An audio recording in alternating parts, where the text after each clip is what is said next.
The ancient world holds stories and secrets that are as fascinating as they are eerie. Tonight, we will wander among fragments of history, exploring facts that sometimes seem unreal. Before you settle in, take a moment to make yourself comfortable. And if you enjoy these late-night history wanderings, consider subscribing. If you'd like, leave a comment telling me where you're listening from and what time it is where you are.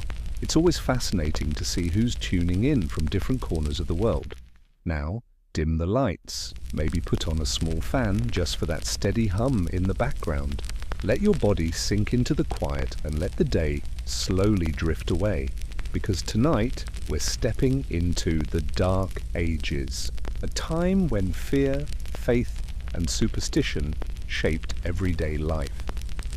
And among the ruins of memory, we'll find rituals, bizarre, haunting, and sometimes almost unbelievable. Imagine you've been accused of something you didn't do. Perhaps your neighbor has lost a goat and whispers turn toward you. Or maybe, after a bad harvest, suspicion falls on your family. In the world of the Dark Ages, truth was often decided not by evidence but by ritual. And one of the most terrifying of these rituals was the trial by ordeal. The very idea of a trial suggests fairness, but here, fairness meant handing your fate over to forces that seemed divine, but were terrifyingly human. These ordeals were designed to test not your guilt or innocence, but your body's ability to survive pain. Survival itself was considered proof that God was on your side. One form was the ordeal of fire. Imagine standing before your village as priests chant solemn prayers. A glowing iron bar has been heating in the flames of a charcoal pit. You are told to grasp it, to carry it several steps, or perhaps to walk barefoot across burning embers. Afterwards, your wounds are bandaged and you wait 3 long days. If the burns are healing cleanly, it is said that God has protected you. If they fester, you are guilty.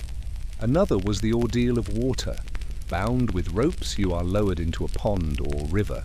If you sink, the water has accepted you and you are innocent. If you float, the water has rejected you and guilt is declared. It is chilling to think that your survival could be as fragile as the rope that tethered you. There were also ordeals of combat. 2 people might be forced to fight, sometimes with swords, sometimes with simple clubs. Whoever won was said to have God's judgment on their side. This could be a neighbor's quarrel, or even a case of treason.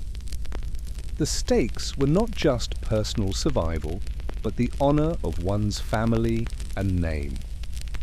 From our modern viewpoint, it's hard to imagine trusting in such tests. Yet in the Dark Ages, where illness spread mysteriously, storms ruined crops without warning, and warlords wielded unchecked power, divine signs seemed like the most trustworthy answer. The ritual of ordeal wasn't just a punishment, it was a performance of faith. People gathered to watch, believing they were witnessing God's justice unfold in real time. What makes it even more unsettling is the deep sense of resignation people must have felt. There was no possibility of arguing your case with facts or witnesses. You could only prepare your spirit and step into the ordeal, knowing that whatever happened would be seen as God's will. Some chronicles record moments where these rituals turned oddly in favor of the accused. A man might emerge miraculously unscathed from boiling water, or a woman might walk across hot plowshares without collapsing.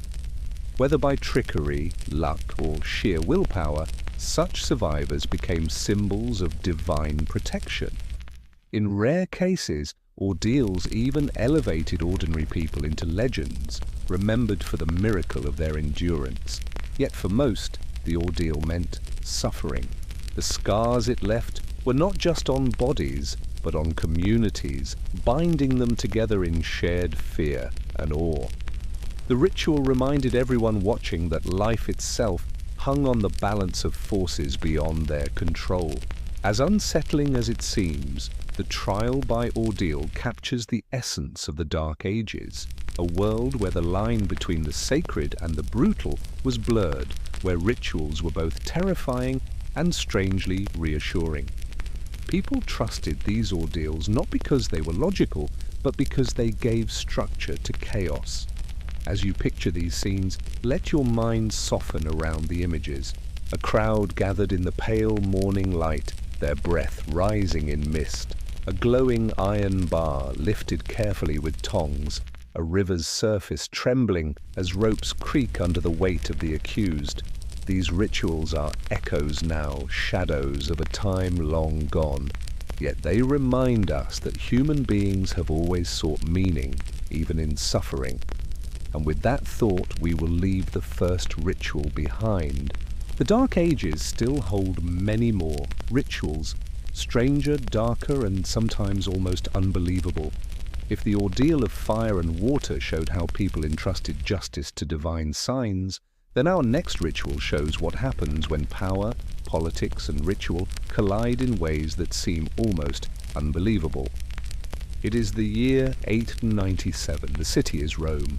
The air is heavy, still carrying the scent of summer heat. The marble walls of old basilicas rise above the narrow streets, and whispers move quickly through the city.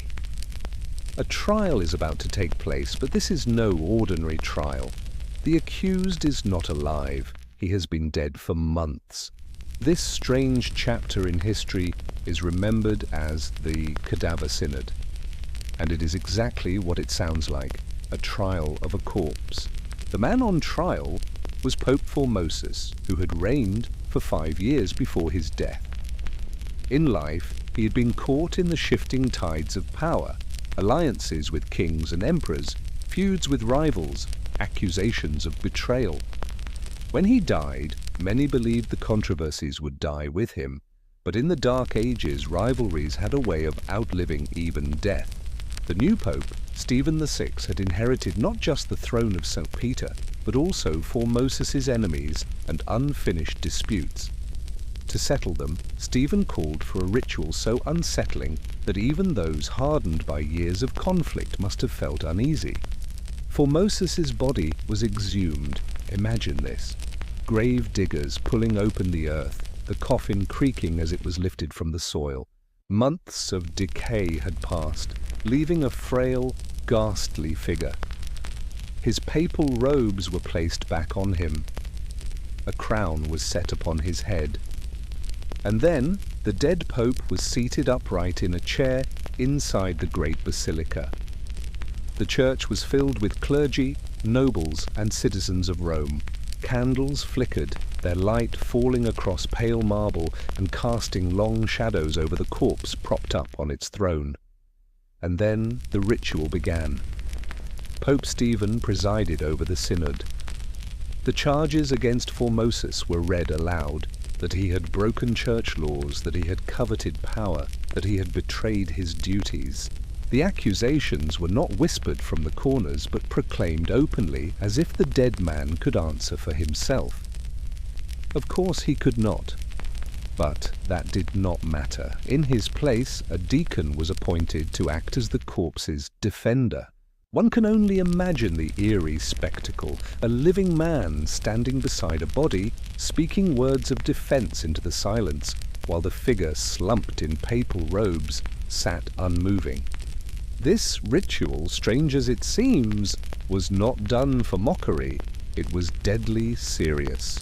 In the Dark Ages, rituals carried weight not only in heaven but on earth. To put Formosus on trial, even after death, was to rewrite the meaning of his papacy. If he was declared guilty, then all the acts of his reign could be undone, his appointments, his decrees, even the legitimacy of the men he had ordained. It was power disguised as ritual, politics clothed in liturgy. The trial did not go in Formosus's favor. His corpse, silent and unmoving, was found guilty. The verdict was as chilling as it was symbolic. His robes were stripped from him. The 3 fingers of his right hand, once raised in blessing, were cut off. These acts turned a lifeless body into a stage for humiliation, a spectacle meant to show that his authority had never been real. When the ritual was finished, the body was dragged from the throne. At first, it was buried hastily. But soon even that was deemed too much honor. The corpse was pulled from its grave and cast into the Tiber River. The waters of Rome carried it away, as if to wash the city clean of his memory. Yet history has a way of resisting such erasure. Whispers spread that Formosis's body had washed ashore, that miracles occurred near the place it lay, that perhaps God himself was not pleased with this bizarre ritual. Fear took hold. Pope Stephen, once bold in his actions, soon found himself despised. Within a year, he was imprisoned and killed. The Cadaver Synod lingers in memory not only for its strangeness, but for what it reveals about the Dark Ages. Rituals were not merely ceremonies, they were weapons. Faith could be twisted into a spectacle of fear. The trial of a corpse was not about justice, it was about rewriting the past to control the future. What must it have felt like to sit in that basilica watching this unfold? The smell of incense thick in the air, trying but failing to mask the odor of decay, the chanting of prayers echoing against high stone arches. And there, before you, a dead pope dressed in splendor, his head lolling as if listening, while accusations rang out. For the people who witnessed it, this must have been both terrifying and mesmerizing. Even centuries later, the Cadaver Synod feels like something out of a dream, or perhaps a nightmare. It is difficult to grasp how the most sacred office in Christendom could be dragged into such a grotesque ritual. And yet it happened. This was the Dark Ages, where faith and fear intertwined, where rituals were sometimes so bizarre that they defy belief. The Cadaver Synod was not an isolated spectacle, but part of a world where people sought certainty in strange and unsettling ways. If the ordeal of fire and water was about entrusting justice to God, then the Cadaver Synod was about forcing history itself to kneel before power. Both remind us that rituals were never just rituals, they were mirrors of the anxieties, fears, and ambitions of their time. So as you drift deeper into the quiet tonight, imagine those flickering candles, that great hall of stone, the silence of the corpse, and the voices raised against it. The ritual is over, but its shadow lingers, echoing across time like a faint whisper. And with that, we leave the Cadaver Synod behind and prepare to step into the next ritual, different yet equally strange, waiting for us in the darkness of history. If the trial by ordeal and the Cadaver Synod showed the public side of ritual, the grand displays that filled churches and courts, there was another side, quieter, but just as powerful. These were the rituals of everyday life, carried out not in marble basilicas, but in cottages of timber and thatch. In the Dark Ages, sickness lingered like a constant shadow. Plagues, fevers, and strange afflictions seemed to appear without warning, often sweeping through villages with terrifying speed. Without modern medicine, people looked to rituals, half prayer, half spell, to shield themselves from harm. One of the most common forms of protection was the use of charms. These were not mere decorations. A charm could be as simple as a string of beads, or as strange as a small scrap of parchment with words written in Latin. It could be worn around the neck, sewn into clothing, or even hidden beneath a pillow. To the medieval mind, such objects carried power, not because of what they were, but because of the rituals that blessed them. A mother, worried about her child's cough, might walk to the parish priest. The priest, in turn, would take a piece of wax, shape it into a tiny cross, and bless it with a whispered prayer. The mother would then tie this charm to her child's bed, believing that sickness would shy away. The ritual was simple, but in a world of uncertainty, it offered comfort. Relics held an even greater place in these rituals. A relic was said to carry the holiness of the saint it belonged to, whether a bone, a vial of blood, or even a fragment of clothing. In churches across Europe, Relics were kept in jeweled containers called reliquaries. Pilgrims would travel great distances just to touch them, hoping that their ailments might be cured. Imagine the scene. A weary traveler limps into a small chapel. His leg is swollen, his steps heavy.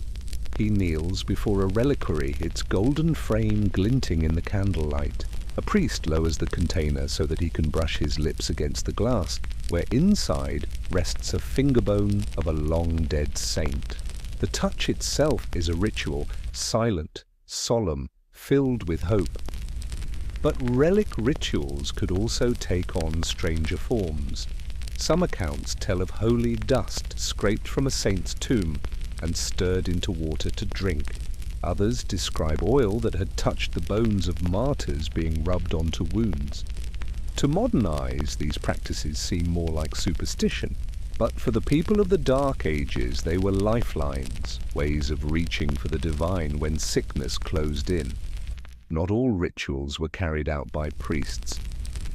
Wise women and local healers often had their own methods. They used herbs, roots, and whispered words in combinations that blurred the line between medicine and magic.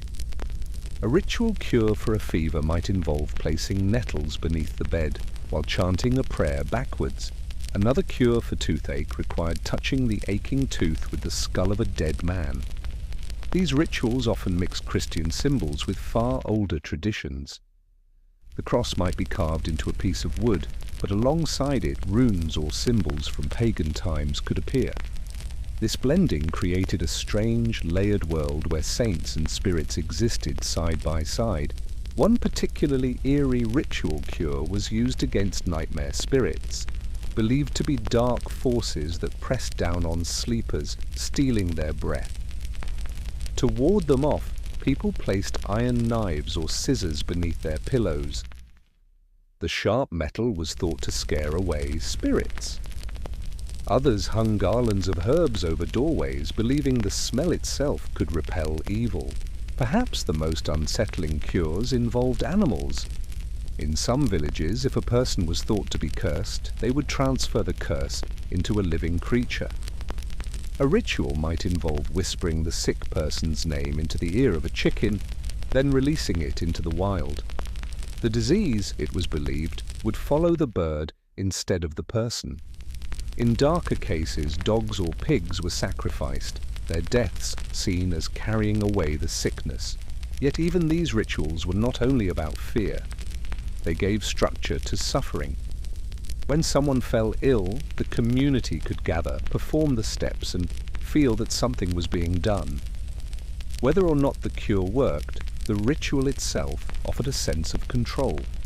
Relics and charms also played roles in daily protection. Soldiers carried them into battle, sewing tiny crosses into their tunics.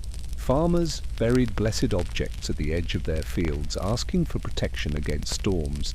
Sailors carved protective symbols into their ships, believing the sea itself could be tamed by ritual. And sometimes the line between ritual cure and punishment blurred. For example, madness or possession was often treated with ritual exorcism. Priests would chant prayers over the afflicted, sprinkle holy water, and press relics to their skin.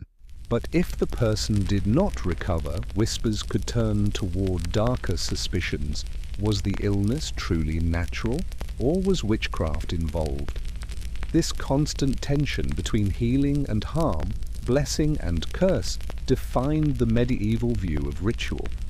Every charm could be seen as holy or dangerous, depending on who performed it and how. A prayer whispered over herbs might heal in one village, but in another it might mark someone as suspicious. Still, it is striking to realize how much hope people placed in these acts. The rituals of relics and cures were not done out of ignorance alone, but out of deep longing. When a child burned with fever, when a plague swept through the streets, when death seemed only a breath away, what else could they do but cling to rituals that promised even the faintest chance of mercy? And in their own way, these rituals shaped communities. Pilgrimages to relics brought strangers together, walking dusty roads side by side. Ritual cures gave neighbors reason to gather and support each other. Even the smallest charm tied to a child's bed was a thread in the larger fabric of faith. As night deepens, picture a small cottage in a quiet village. A fire crackles, its smoke curling into the rafters. A mother ties a charm above her child's bed. A bundle of herbs hangs by the door. Outside, the wind stirs the trees and shadows stretch across the fields.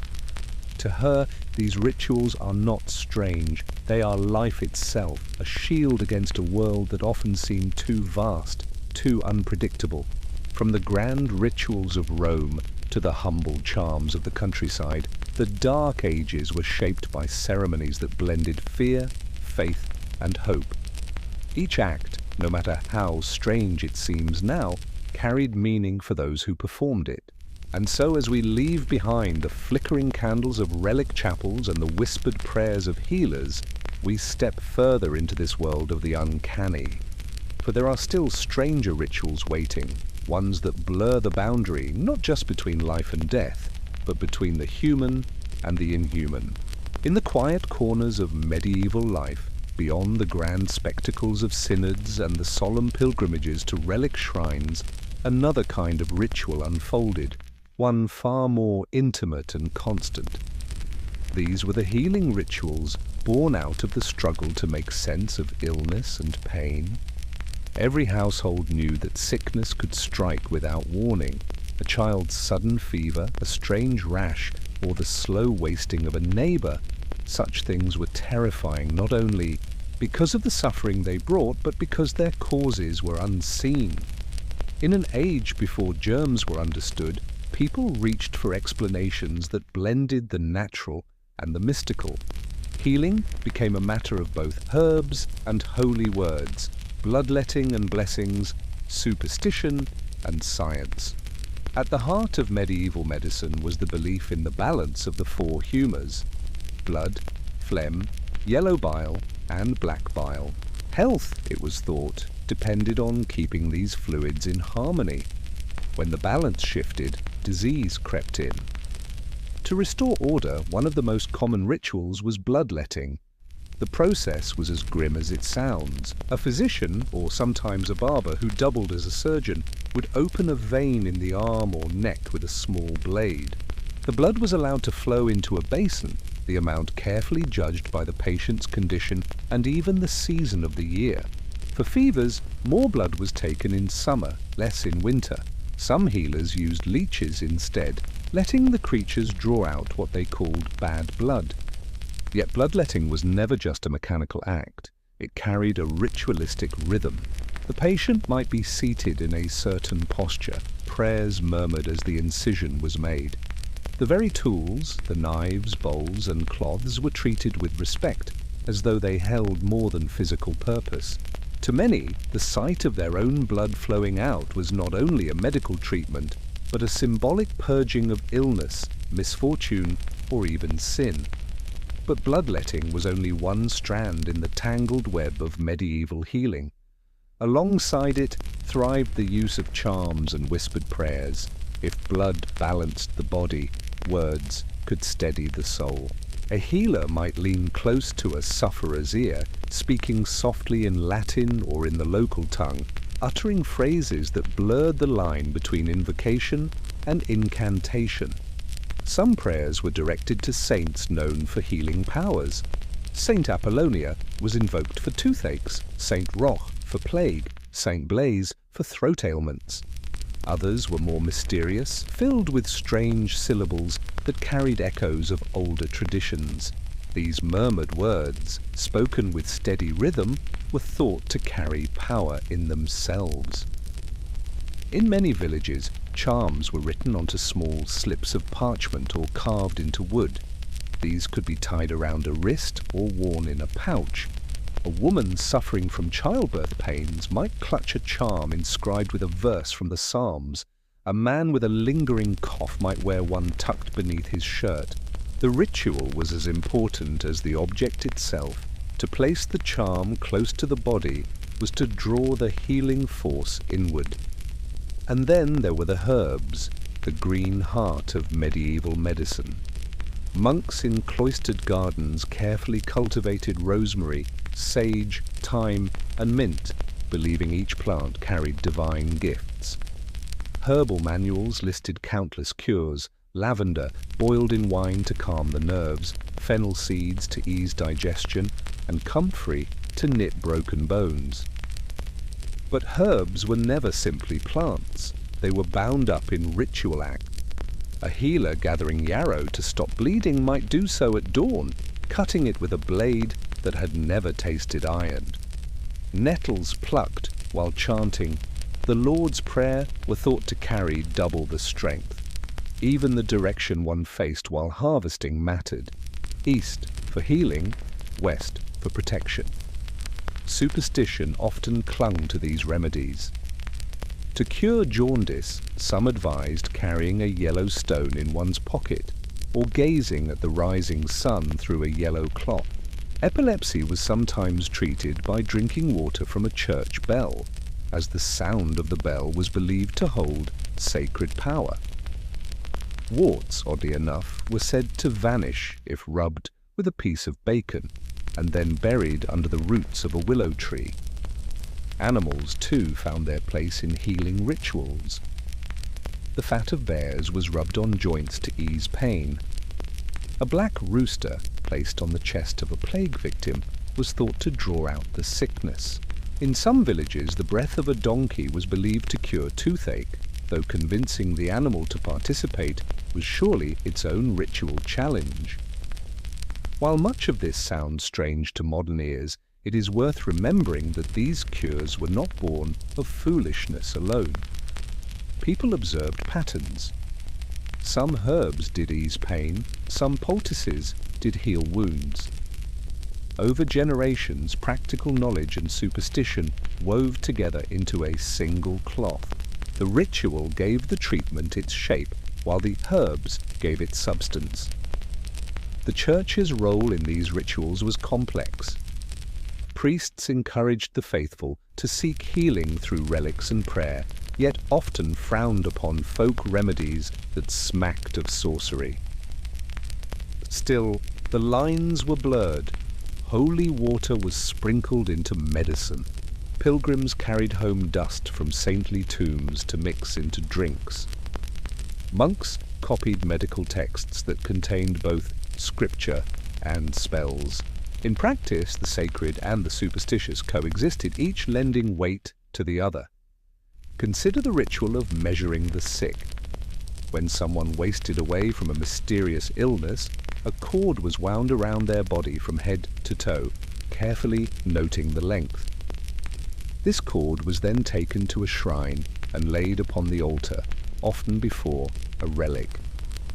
The act symbolically transferred the illness to the saint's protection. Sometimes the cord itself was kept as a charm afterward, worn by the sick until they recovered. Other rituals sought to draw sickness out of the body entirely. A common practice involved passing a patient through a split tree. The trunk was opened, the sufferer squeezed through, and the tree bound back together. As the wood knit itself closed, so too was the illness believed to fade. Parents brought children with rickets or twisted limbs to oak groves for this ritual, placing their trust in both nature and mystery.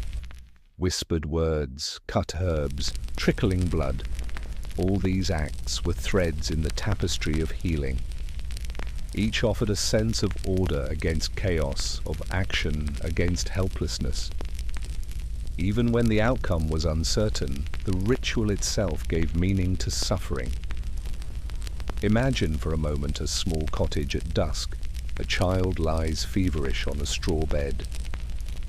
The mother kneels beside him, a sprig of rosemary clutched in one hand, whispering a prayer under her breath. A charm hangs from the rafters above the bed, its ink faded but still legible. In the hearth, water simmers with herbs, filling the air with sharp, earthy fragrance. Outside, the village is hushed, waiting. Inside, the ritual of healing unfolds, half faith, half medicine, wholly human.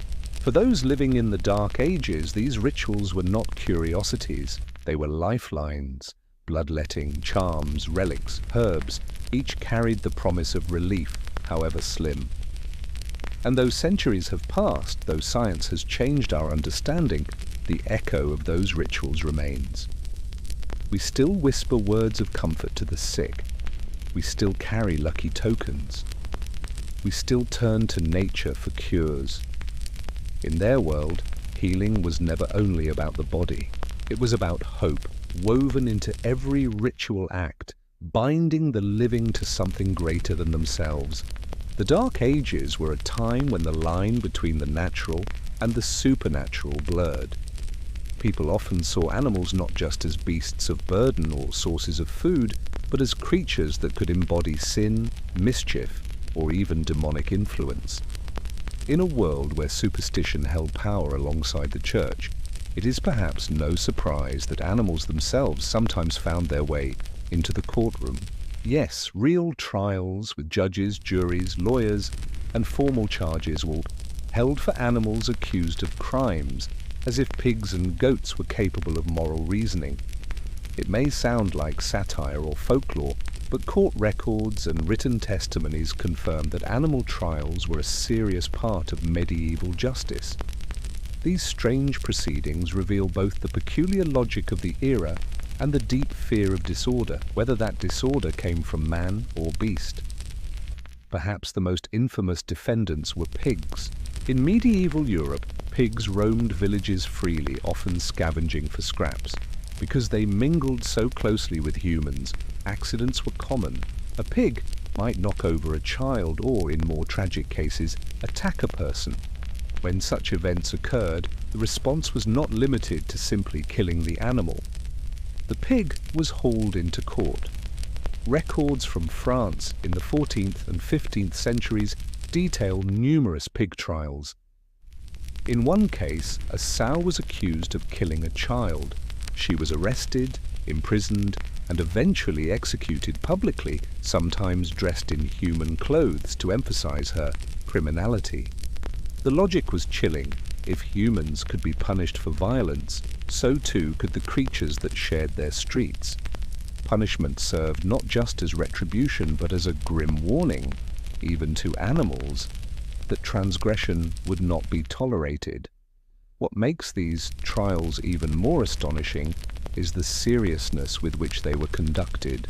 Animals were assigned legal counsel, and defense lawyers often argued passionately on behalf of their non-human clients. A lawyer might claim that the pig acted on instinct, that its owner was negligent in supervision, or even that the child provoked the animal. Sometimes the plea succeeded, and the pig was spared execution. At other times, guilt was declared beyond doubt. These procedures underscore how the medieval world viewed law not just as human order, but as cosmic balance. Justice, in their eyes, extended across all living beings. By punishing an animal, they restored a sense of equilibrium between divine law and earthly life. Not all animal trials ended in execution. In some cases, excommunication, normally reserved for people, was imposed on animals. If a swarm of locusts devastated crops, clergy might declare them excommunicated, as if barring them from God's grace could send them away. Similarly, rats that infested granaries were occasionally summoned to court. Notices were read aloud, ordering the creatures to appear. Of course, rats rarely showed up, so the court might grant them safe passage through hostile areas, like cats and dogs, to attend trial. When they inevitably failed to appear, sentences of exile were pronounced, warning them to leave the fields or face divine wrath. Though absurd to modern ears, these pronouncements reveal how medieval society tried to impose order on forces they could not control. By invoking the authority of both secular courts and the church, communities sought relief from chaos, whether caused by insects or mammals. One of the more bizarre cases involved insects. In parts of Switzerland and France, entire trials were staged against weevils or caterpillars that ravaged crops. Priests and lawyers debated their fate, sometimes appealing to scripture to prove that God had given humans dominion over animals. However, defenders occasionally argued that insects had their own divine purpose and could not be condemned outright. The result was often a compromise. Insects were banished from certain fields, but allowed to live elsewhere, as if the court could negotiate with nature. These trials reflected both desperation and creativity. In a world without modern pest control, people reached for whatever tools of authority they could muster, even if it meant standing before a judge to argue with beetles. To medieval minds, punishing an animal was not about reform. Animals could not be rehabilitated. Instead, punishment was symbolic, meant to reaffirm the moral order. If an animal killed a human and went unpunished, it could be seen as an affront to divine justice. Executing the animal reassured the community that balance was restored.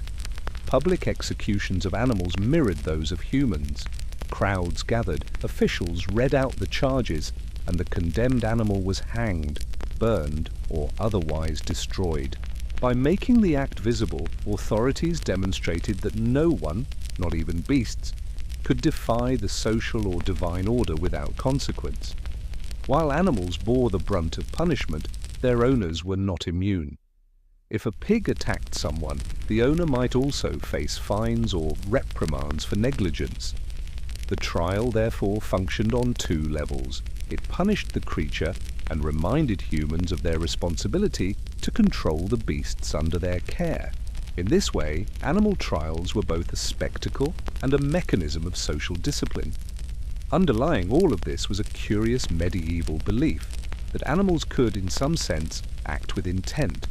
They were not seen merely as instinct-driven, but as capable of moral failure.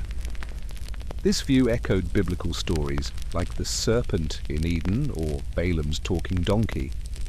To the medieval imagination, animals could be vessels of sin, trickery, or even demonic possession. Trying them in court was therefore not absurd, but a logical extension of their worldview. These strange trials also seeped into culture. Tales of pigs tried for murder or goats punished for theft became part of local folklore, retold for generations. Writers used them as allegories, drawing lessons about justice, pride, or the foolishness of man. Even in satire, however, the core truth remained. Medieval society believed deeply in holding all creatures accountable. By the 16th and 17th centuries, animal trials began to wane as legal systems modernized. Rationalist thinking and advances in science chipped away at the belief that beasts could be moral actors. Still, echoes of these bizarre practices persisted for centuries. Some rural courts continued the rituals, blending superstition with fading tradition. Eventually, animal trials became little more than curiosities, preserved in archives and remembered in anecdotes. At first glance, animal trials may seem comical or grotesque, yet they reveal profound truths about the medieval world.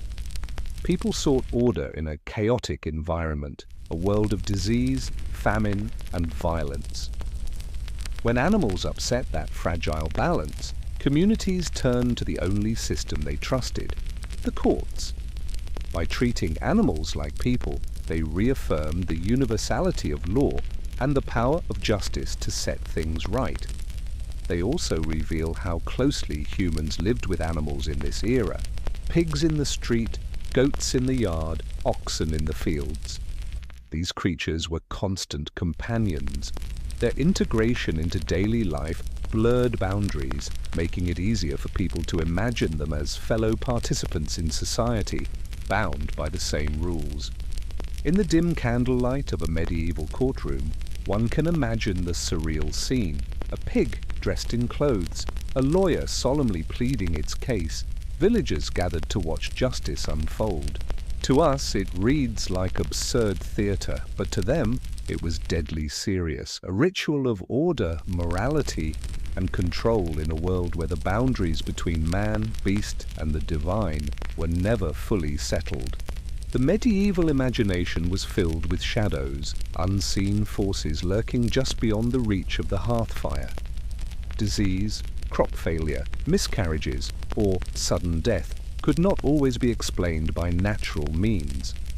In an age before science offered answers, many communities turned to the idea of witchcraft, the belief that certain people, often women, consorted with dark powers and wielded spells to cause harm.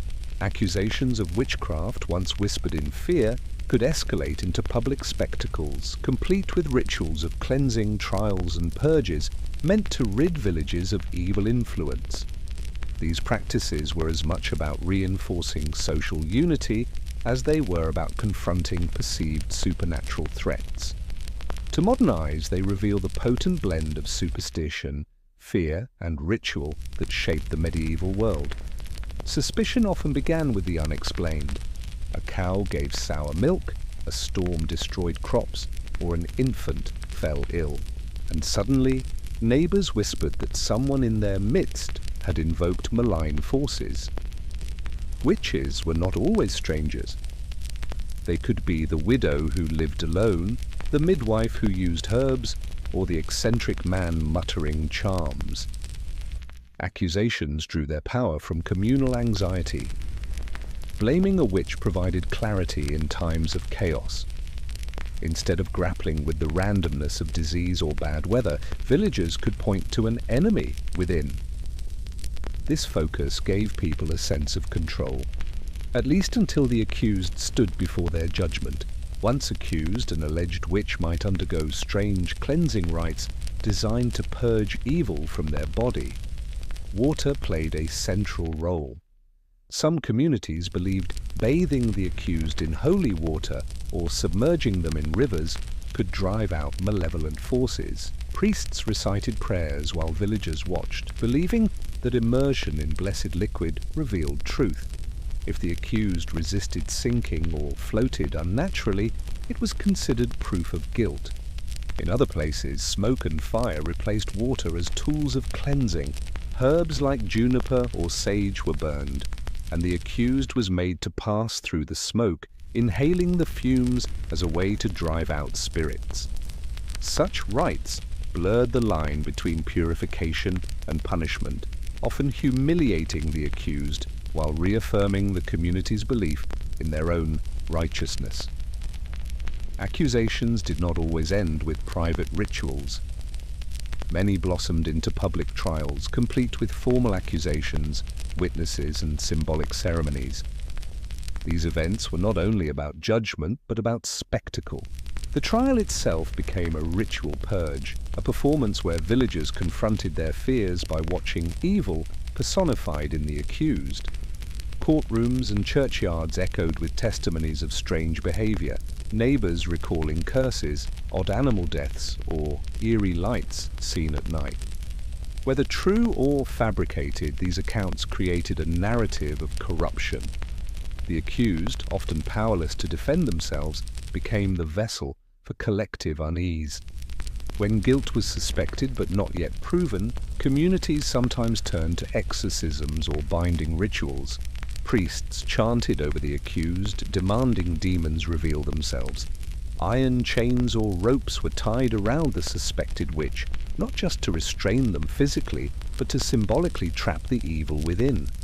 In some villages, the accused was forced to carry heavy stones or wear symbolic burdens, such as iron collars, as a way to weaken the supposed spirits inside them. The belief was that demonic influence thrived on freedom. Restricting the body restrained the evil. These rituals reflected both fear and a desire for visible control over unseen forces. At times, accusations spread beyond individuals and engulfed entire communities. Fear could erupt into collective purges, where multiple people were accused simultaneously. In such cases, villages might stage ceremonies to cleanse the whole settlement. Bonfires were lit at crossroads, prayers were chanted en masse, and villagers carried torches to banish shadows from the fields. One recurring practice involved driving animals, goats, pigs, or dogs, through the village as scapegoats. These creatures symbolically absorbed evil before being expelled or sacrificed. Such purges reassured communities that malevolent forces had been physically driven away, restoring a fragile sense of harmony. The rituals of proving or disproving witchcraft were as bizarre as they were cruel. Some involved forcing the accused to recite prayers without stumbling. Any hesitation was seen as evidence of possession. Others required the accused to handle sacred objects. If they recoiled or trembled, guilt was assumed. Another practice involved searching the body for witch marks, unusual moles, scars, or blemishes thought to be signs of a pact with dark forces. Examiners pricked these spots with needles, believing that a lack of pain or bleeding proved demonic influence. The body itself became a battlefield where guilt was inscribed and interpreted. Fire, long considered a purifier, played a central role in witchcraft rituals.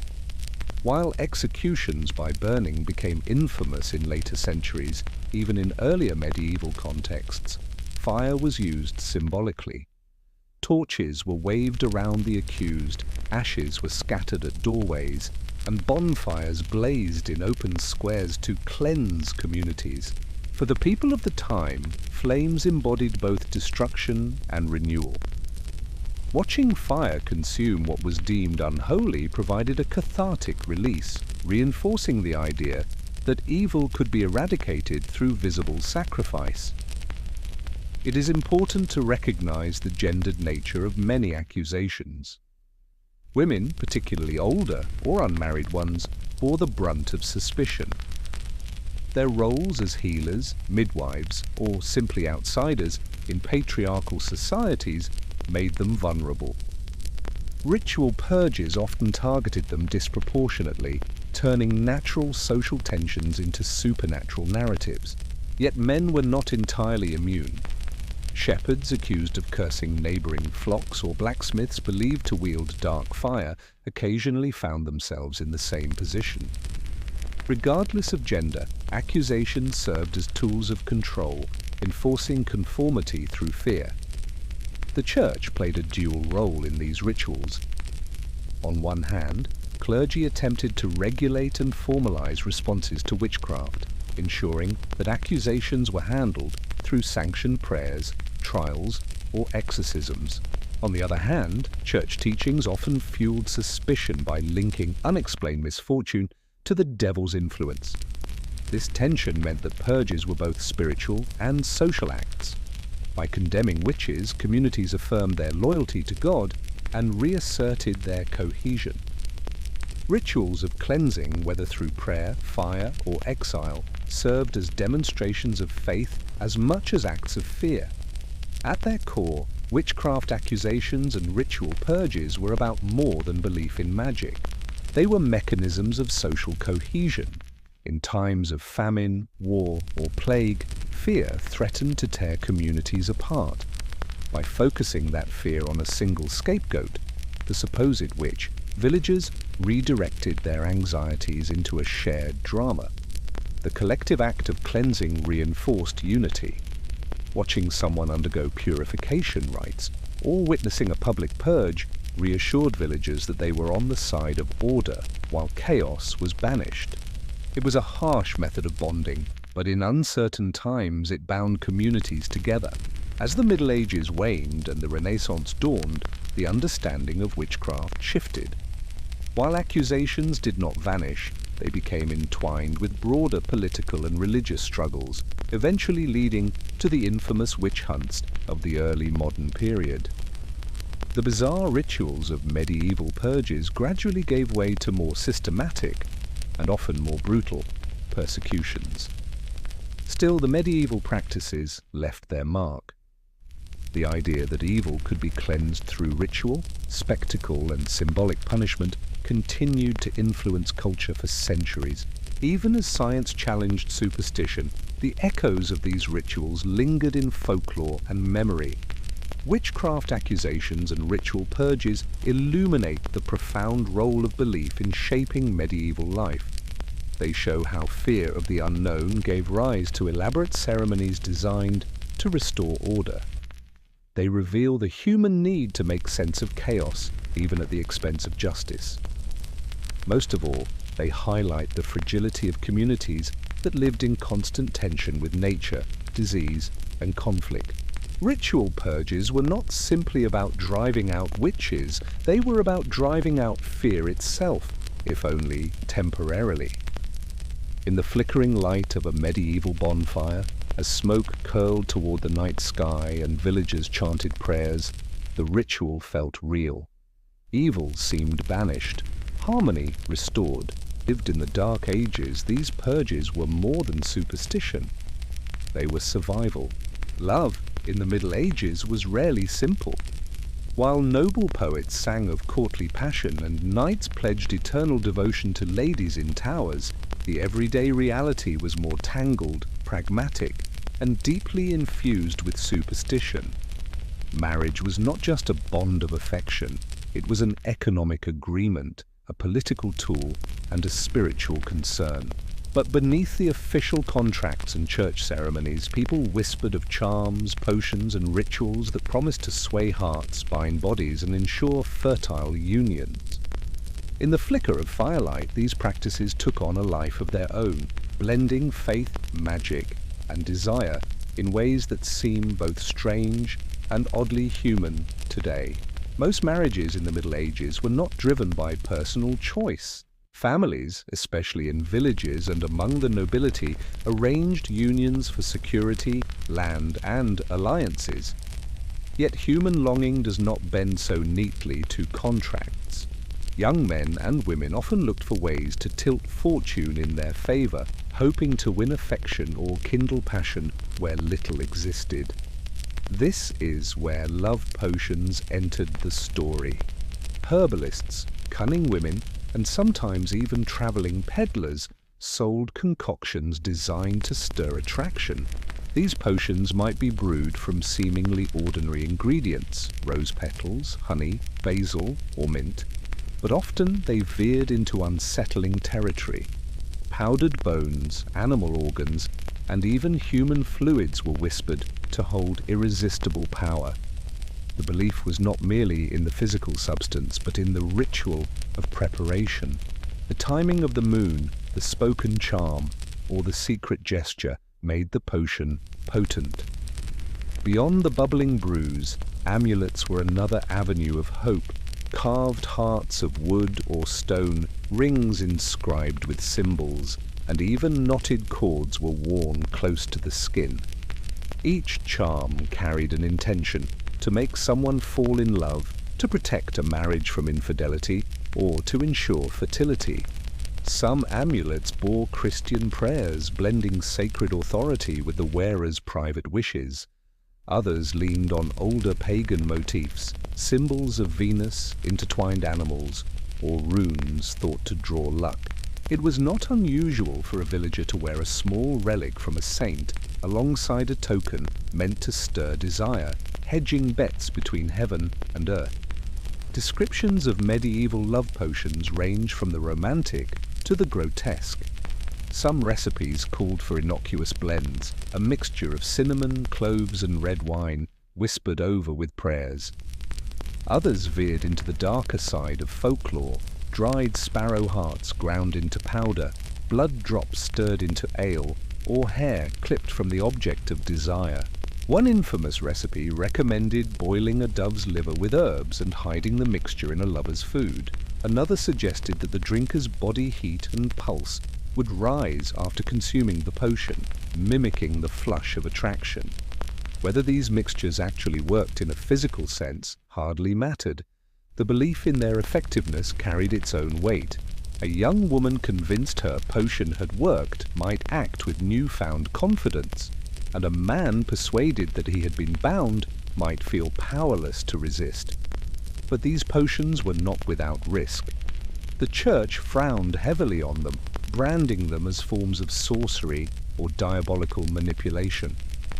Stories circulated of disastrous results, lovers who fell ill, marriages destroyed, or even accusations of witchcraft when a potion came to light. Still, the temptation to try was strong, and in whispered corners love potions continued to circulate.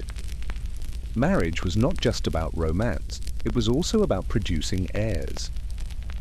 Fertility rituals played a central role in wedding practices, many of which now appear peculiar. In some villages, brides were sprinkled with symbolic grains, wheat, barley, or rice, to ensure abundance. Elsewhere, newlyweds were escorted to their bed with raucous songs, laughter, and crude jokes, the noise thought to ward off evil spirits while blessing the union. Some communities placed great emphasis on the wedding night itself. If conception did not occur within a reasonable span, whispers began, perhaps the bride was cursed, or perhaps a rival had laid an evil charm. Remedies ranged from the practical, herbal teas made of nettles, fennel, or rue, to the bizarre, such as making the couple leap over a fire together or sleep with certain stones under the bed. In more rural areas, fertility rituals could turn even stranger. A bride might be asked to carry a child on her wedding day as a symbolic gesture, or newlyweds might be led into fields to scatter seeds as a blessing. These practices reveal the weight of expectation placed on couples. Love was secondary, while the continuation of family lines was paramount. Wedding days themselves were filled with superstition. Certain days were considered unlucky, especially Fridays or the month of May, which was linked with pagan rites. Couples often scheduled ceremonies on days believed to carry good fortune, aligning with saints' feast days or celestial events.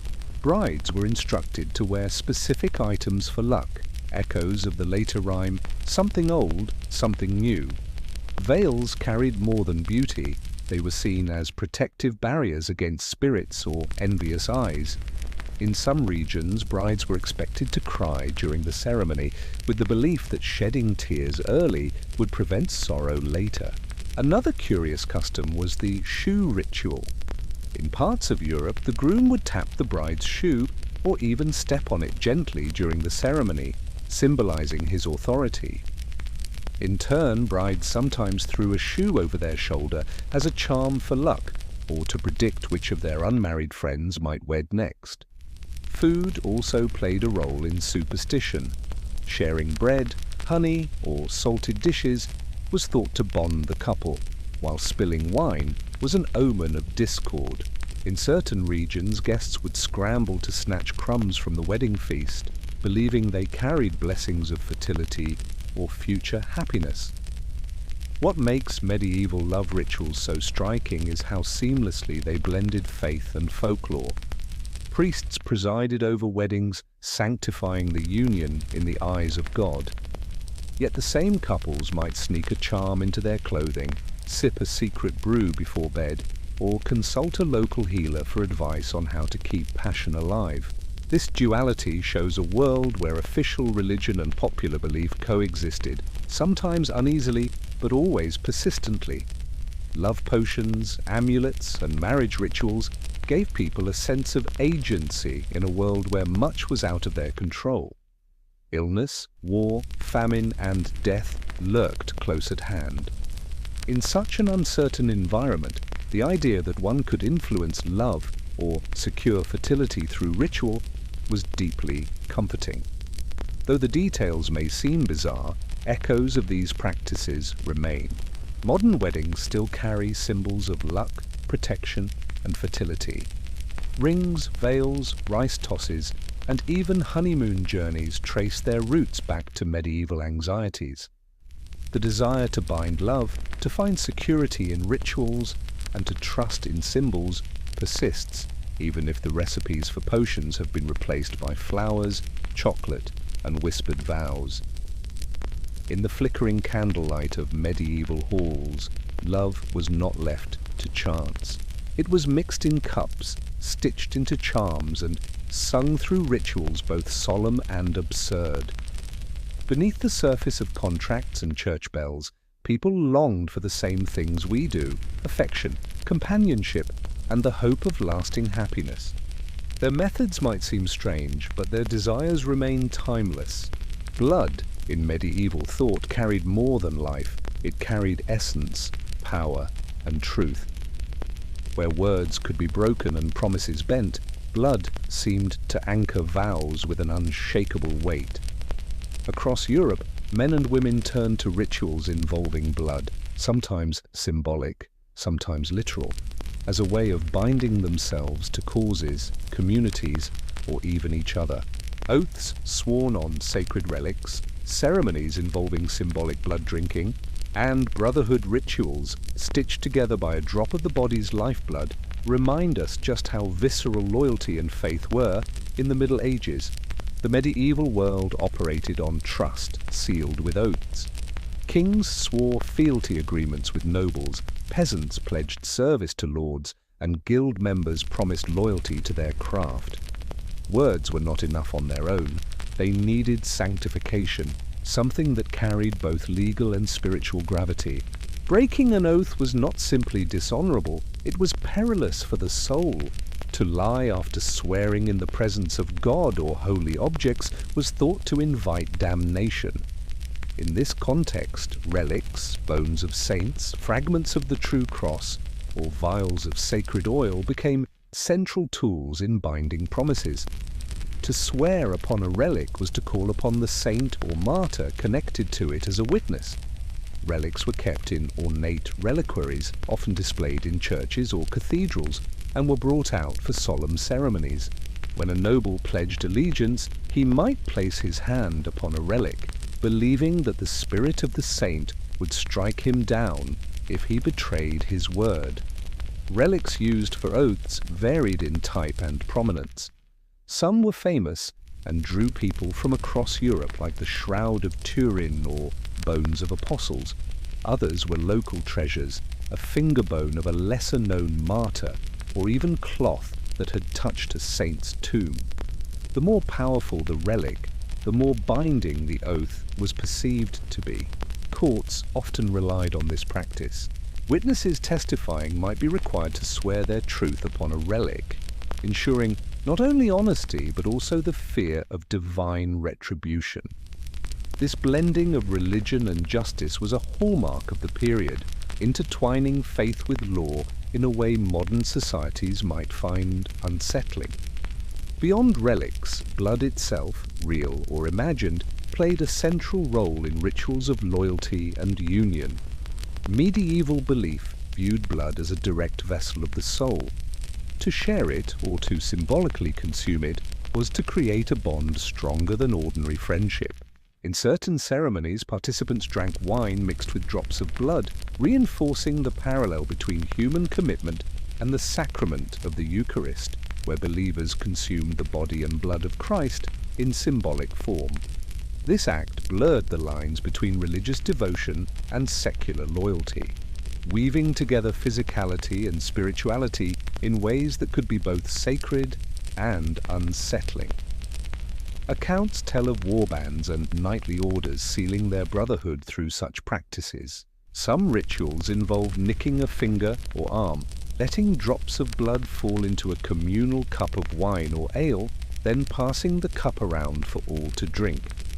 The act was not only physical, but symbolic.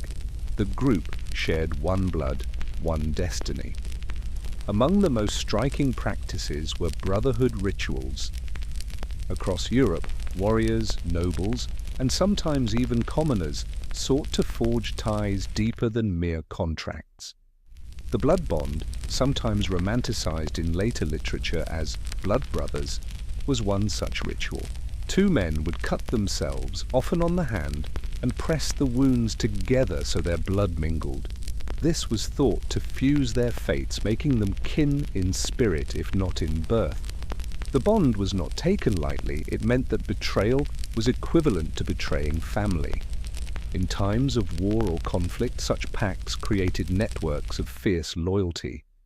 These brotherhood ceremonies weren't always limited to two individuals. Some groups, particularly mercenary bands or sworn fraternities, used larger-scale rituals. Each participant shed a small amount of blood, which was gathered into a vessel.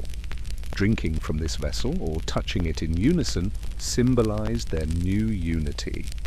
The mixture of blood represented the merging of identities into a single body of loyalty. The dread of violating a blood oath was immense.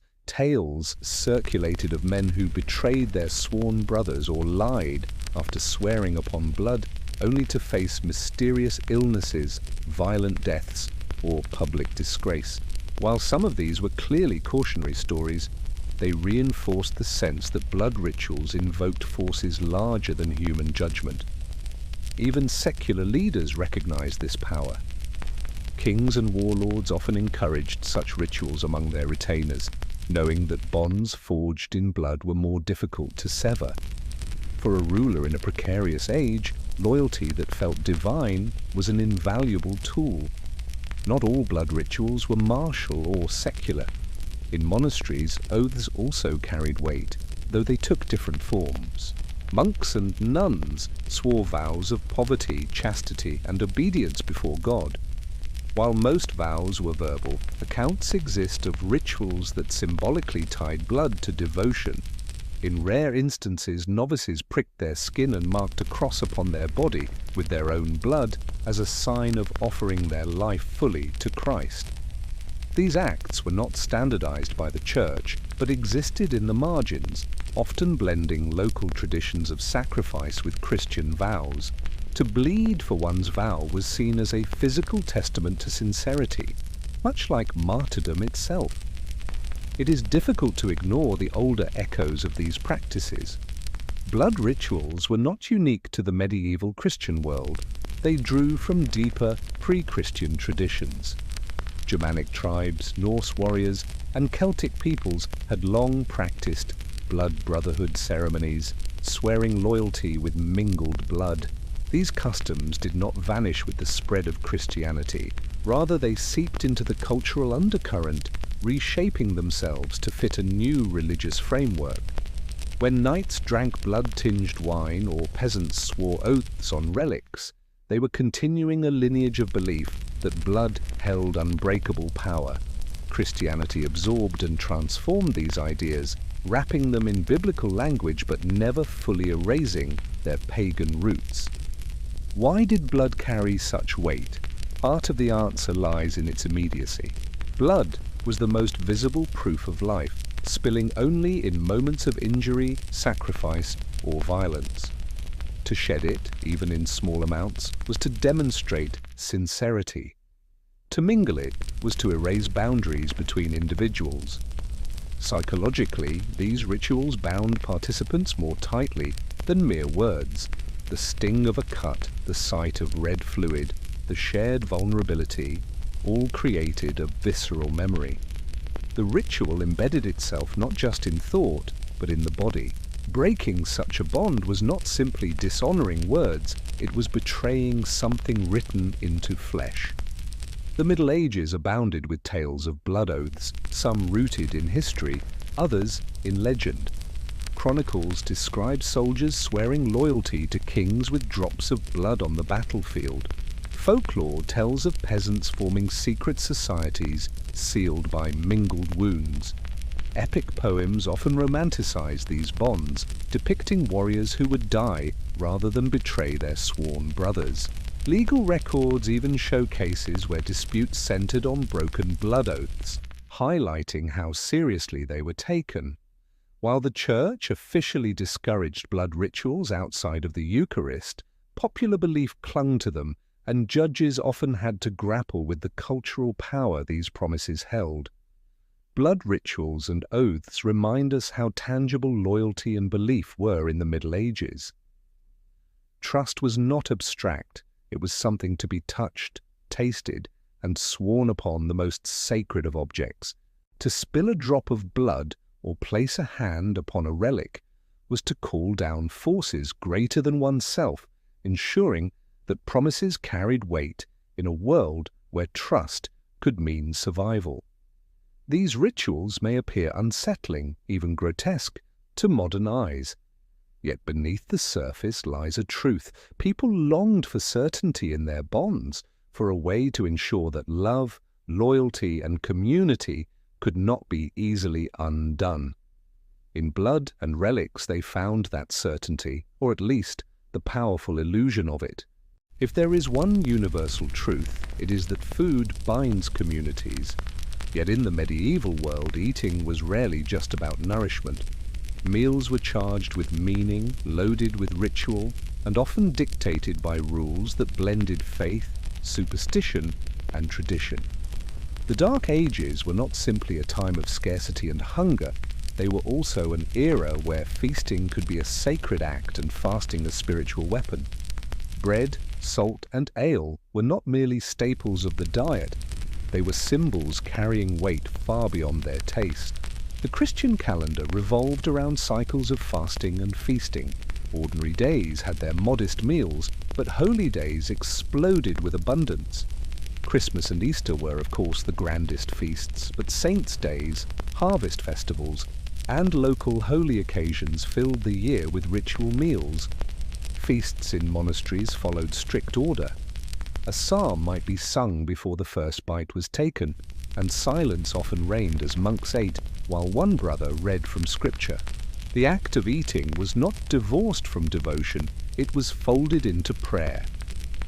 Even the poorest peasants mirrored this pattern in their own way, crossing themselves before meals or reserving special foods for feast days.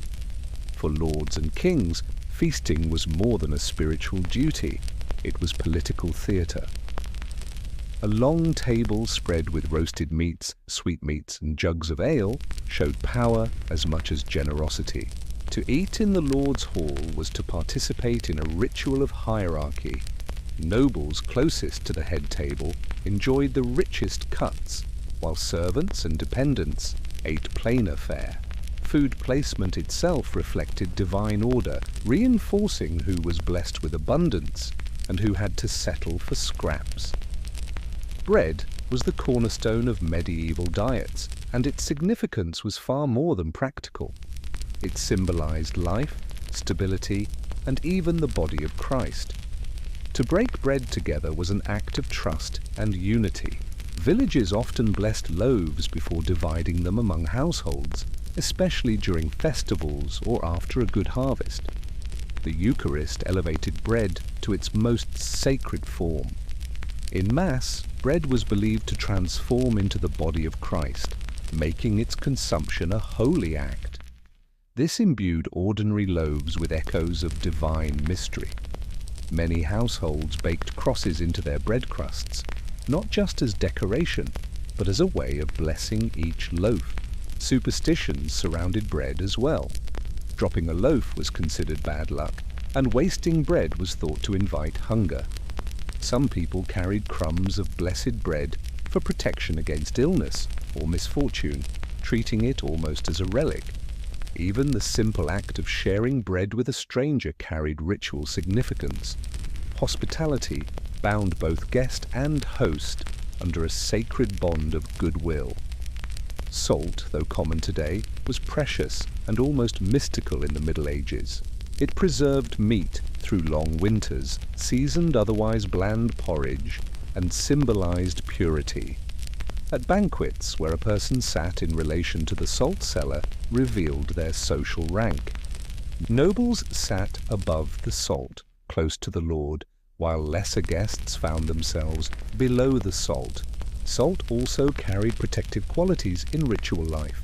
Sprinkling salt around a threshold was thought to ward off evil. Newlyweds might be blessed with salt to ensure prosperity, while newborns were sometimes given a pinch of salt on the tongue to protect them from corruption or demons. In Christian symbolism, salt represented wisdom and endurance. Priests occasionally blessed salt during baptisms, linking it to the preservation of the soul. Its importance was so great that salt shortages sometimes led to unrest, and salt taxes sparked revolts in later centuries. To eat salt with someone was to share loyalty, a ritualized bond that lingered long after the crumbs of a meal had been swept away. Water was often unsafe, so ale became the standard drink for much of medieval Europe.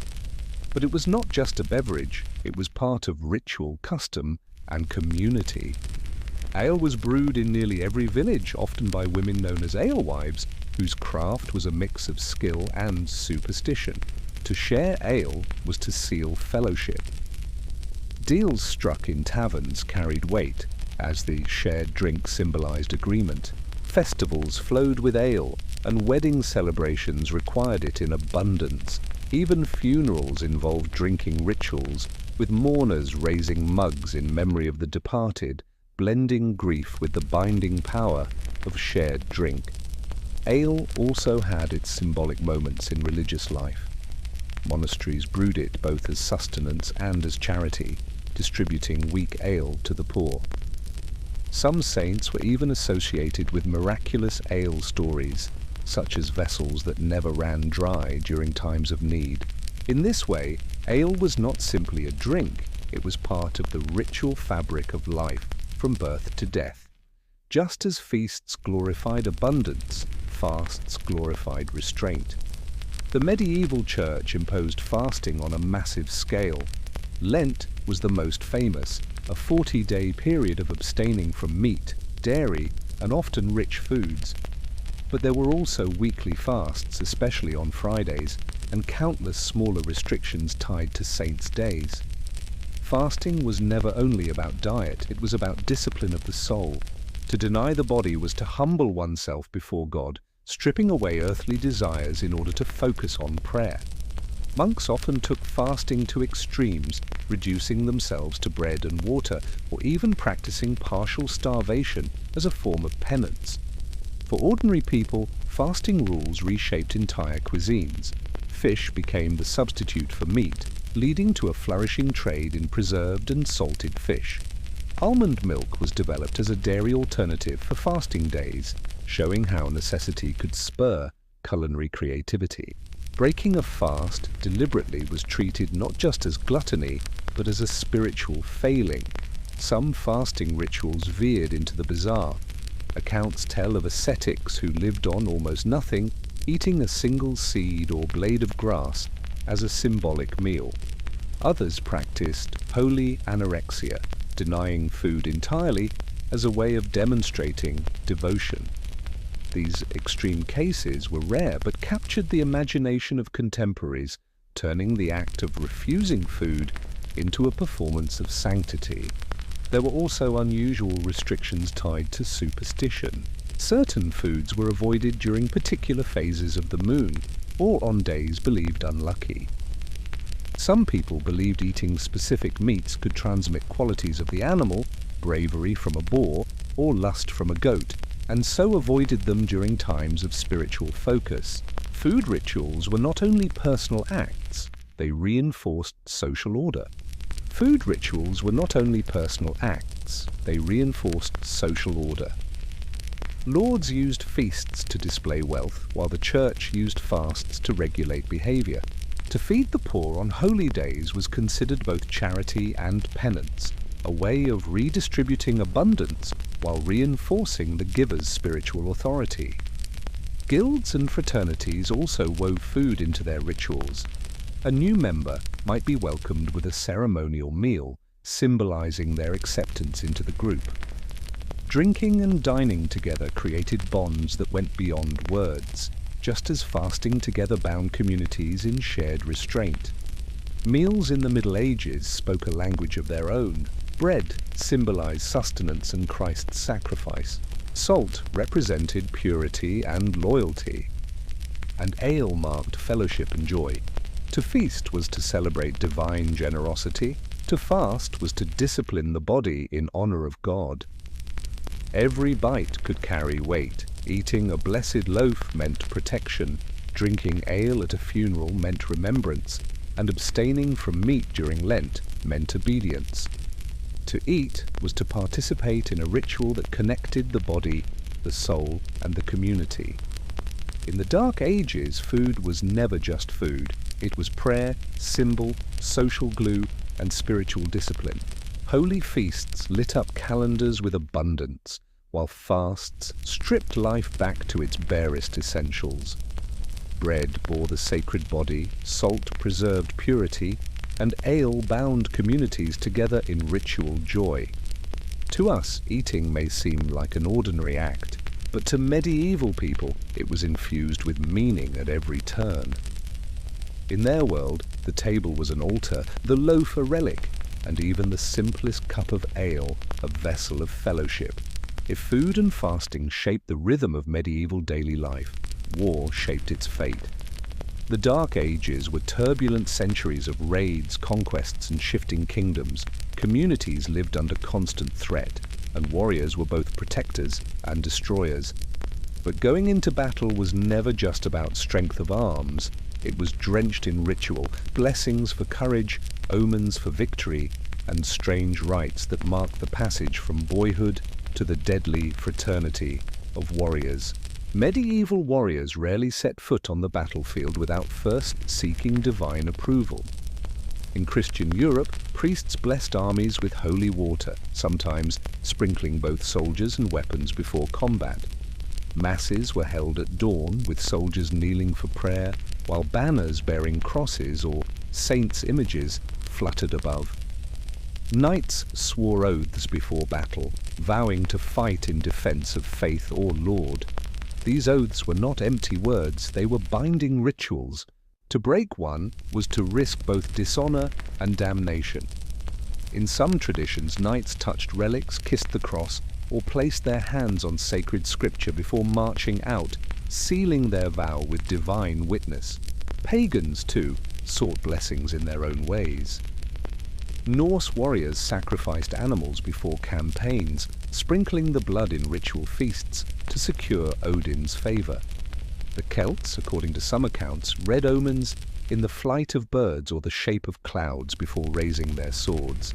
Whether Christian, pagan, or somewhere in between, medieval soldiers shared one conviction: victory lay as much in ritual as in strength.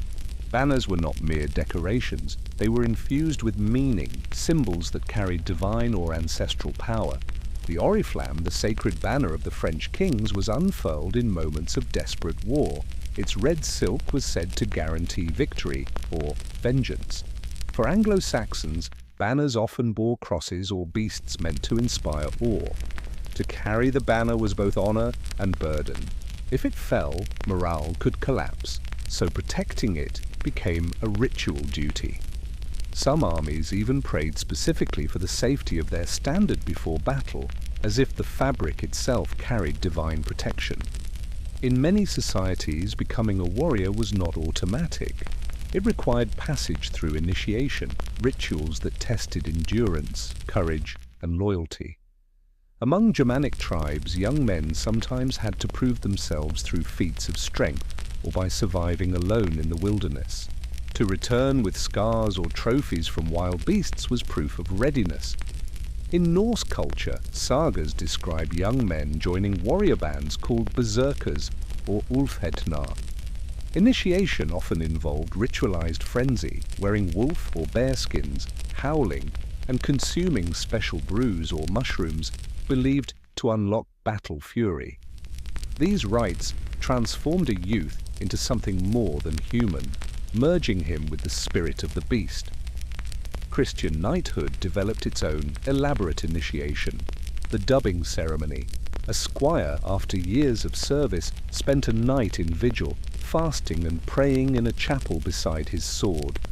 At dawn, he was dressed in symbolic colors, white for purity, red for courage, black for endurance. Then, kneeling before his lord, he received the collay, a symbolic blow to remind him that he must endure pain without complaint. Only after this ritual could he rise as a knight. Few went to war without searching for signs. The outcome of a campaign was often thought to be foretold. Warriors watched the behavior of animals, ravens circling, wolves howling, or horses refusing to move. Clerics studied the scriptures for passages that could be interpreted as promises of victory. In some pagan traditions, the entrails of sacrificed animals were read for omens. In Christian armies, the discovery of relics or the sudden appearance of unusual lights in the sky might be taken as divine encouragement. Even dreams played a role. Leaders would recount visions of saints or angels promising aid, and these dreams became ritualized stories told before battle to steel courage. A warrior's gear was never just equipment, it was bound with meaning. Swords often carried names treated as companions rather than objects. Some were passed down through generations, believed to contain the spirit of ancestors. Before battle, swords might be kissed, blessed, or anointed with holy water. Shields bore painted symbols that acted as charms, crosses, beasts, or even runes intended to ward off harm. Helmets could be decorated with relics, such as a piece of saint's cloth sewn into the lining. The ritual preparation of arms was as important as sharpening them, ensuring not only their physical readiness, but their spiritual potency. No warrior fought alone. Battle demanded unity, and rituals forged bonds deeper than blood. Among Norse warriors, shared drinking ceremonies sealed brotherhood, with warriors swearing loyalty over horns of mead. In Slavic regions, warriors sometimes mixed drops of blood into shared cups, drinking to symbolize one spirit among many. Knights, too, embraced ritual brotherhood. Oaths of fealty were sworn between lord and vassal, sealed by handclasps or kisses on the cheek. Some knightly orders developed initiation rites resembling monastic vows, complete with prayers, blessings, and symbolic garments. To join such an order was not just to become a soldier, but to step into a sacred fraternity. Medieval warriors recognized the power of the mind in battle. Rituals helped transform fear into courage. War cries were a ritual of terror, meant to unnerve enemies and embolden comrades. The Viking Ulfa Hedin howl, said to mimic wolves, could make opponents believe they faced something more than men. Some warriors painted themselves or wore charms believed to make them invulnerable. Celtic warriors reportedly fought naked, claiming divine protection while terrifying foes. Even rhythmic drumming or chanting before a clash was ritual, aligning hearts and bodies for the storm of combat. The battlefield itself became sacred through ritual. Before battle, some armies vowed to bury their dead with honor. Afterward, priests or shamans performed rites for the fallen. Christian soldiers might be given hasty blessings, while pagan warriors were burned or buried with weapons to accompany them into the next world. Victory celebrations often included rituals for the dead. Some armies offered prayers of thanks, others divided spoils in symbolic patterns to honor those lost. Even looting had ritual overtones. It was not just plunder, but a redistribution, blessed in their eyes by fate or divine will. Underlying all these rituals was the belief that battles were not random. They were judgments of heaven. To fight was to submit to divine arbitration, whether that meant Odin choosing the slain for Valhalla or Christ granting victory to the righteous. Rituals ensured that soldiers aligned themselves with the sacred, tipping the scales of fate in their favor. This belief made defeat more than humiliation. It could be read as punishment for sin, leading to acts of communal penance afterward. Victories, conversely, were celebrated as proof of divine favor, reinforcing the power of kings and lords who claimed heaven smiled upon their cause. In the Dark Ages, war was not merely violence, it was theatre performed before the eyes of gods and men. Every oath, every banner, every initiation transformed bloodshed into sacred drama. From the boy proving himself in the wilderness, to the knight fasting beside his sword, to the berserker howling in frenzy, warriors did not simply fight, they performed rituals that gave meaning to their struggle. Battle was chaos, but ritual imposed order. It gave men courage, bound them to brothers, and convinced them that victory or death carried purpose beyond the clash of steel. In this way, medieval warfare was as much about the unseen forces of faith, fate, and superstition as it was about strength of arm. In the world of the Dark Ages, the idea of travel was rarely about leisure. Roads were dangerous, inns few, and bandits many. Yet thousands of people willingly set out on grueling journeys that spanned weeks, months, or even years. Why? because walking itself became a ritual. Every blister, every hardship, every step toward a shrine was understood as a sacred act that could bring healing, forgiveness, or favor from heaven. These pilgrimages were not mere trips, they were deeply ritualized journeys filled with strange customs, unusual relics, and the quiet conviction that holiness could be touched if only one endured the road. Unlike today's carefully planned tours, medieval pilgrimages often began with a vow. A man or woman might fall ill, survive a battle, or escape a near-death experience and promise to walk to a holy place in thanks. The vow itself was binding. To break it was seen as risking spiritual peril. The act of walking became a form of penance. Each step symbolized humility, stripping away pride. Pilgrims traveled on foot even if they could afford horses, because to walk was to suffer, and suffering was prayer. Some wore coarse clothing or heavy chains to intensify their hardship. Others walked barefoot, their bleeding feet becoming part of the offering. It was not uncommon for pilgrims to carry staffs, not only for balance, but also as symbols of their journey.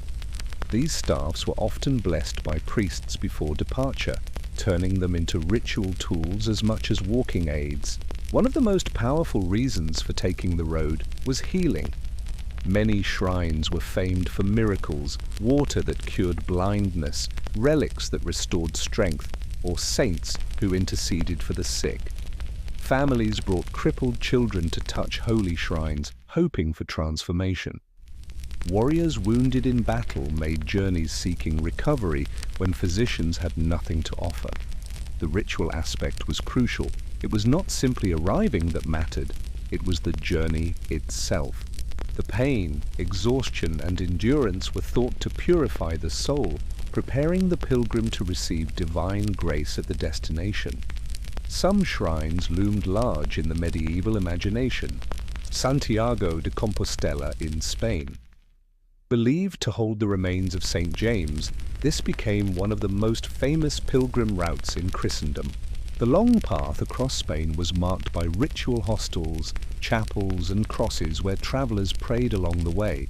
Canterbury in England. After the martyrdom of Thomas Becket, pilgrims flocked to his shrine, where miraculous healings were reported. Rome and Jerusalem. For those who could endure the long, dangerous trek, these were ultimate destinations.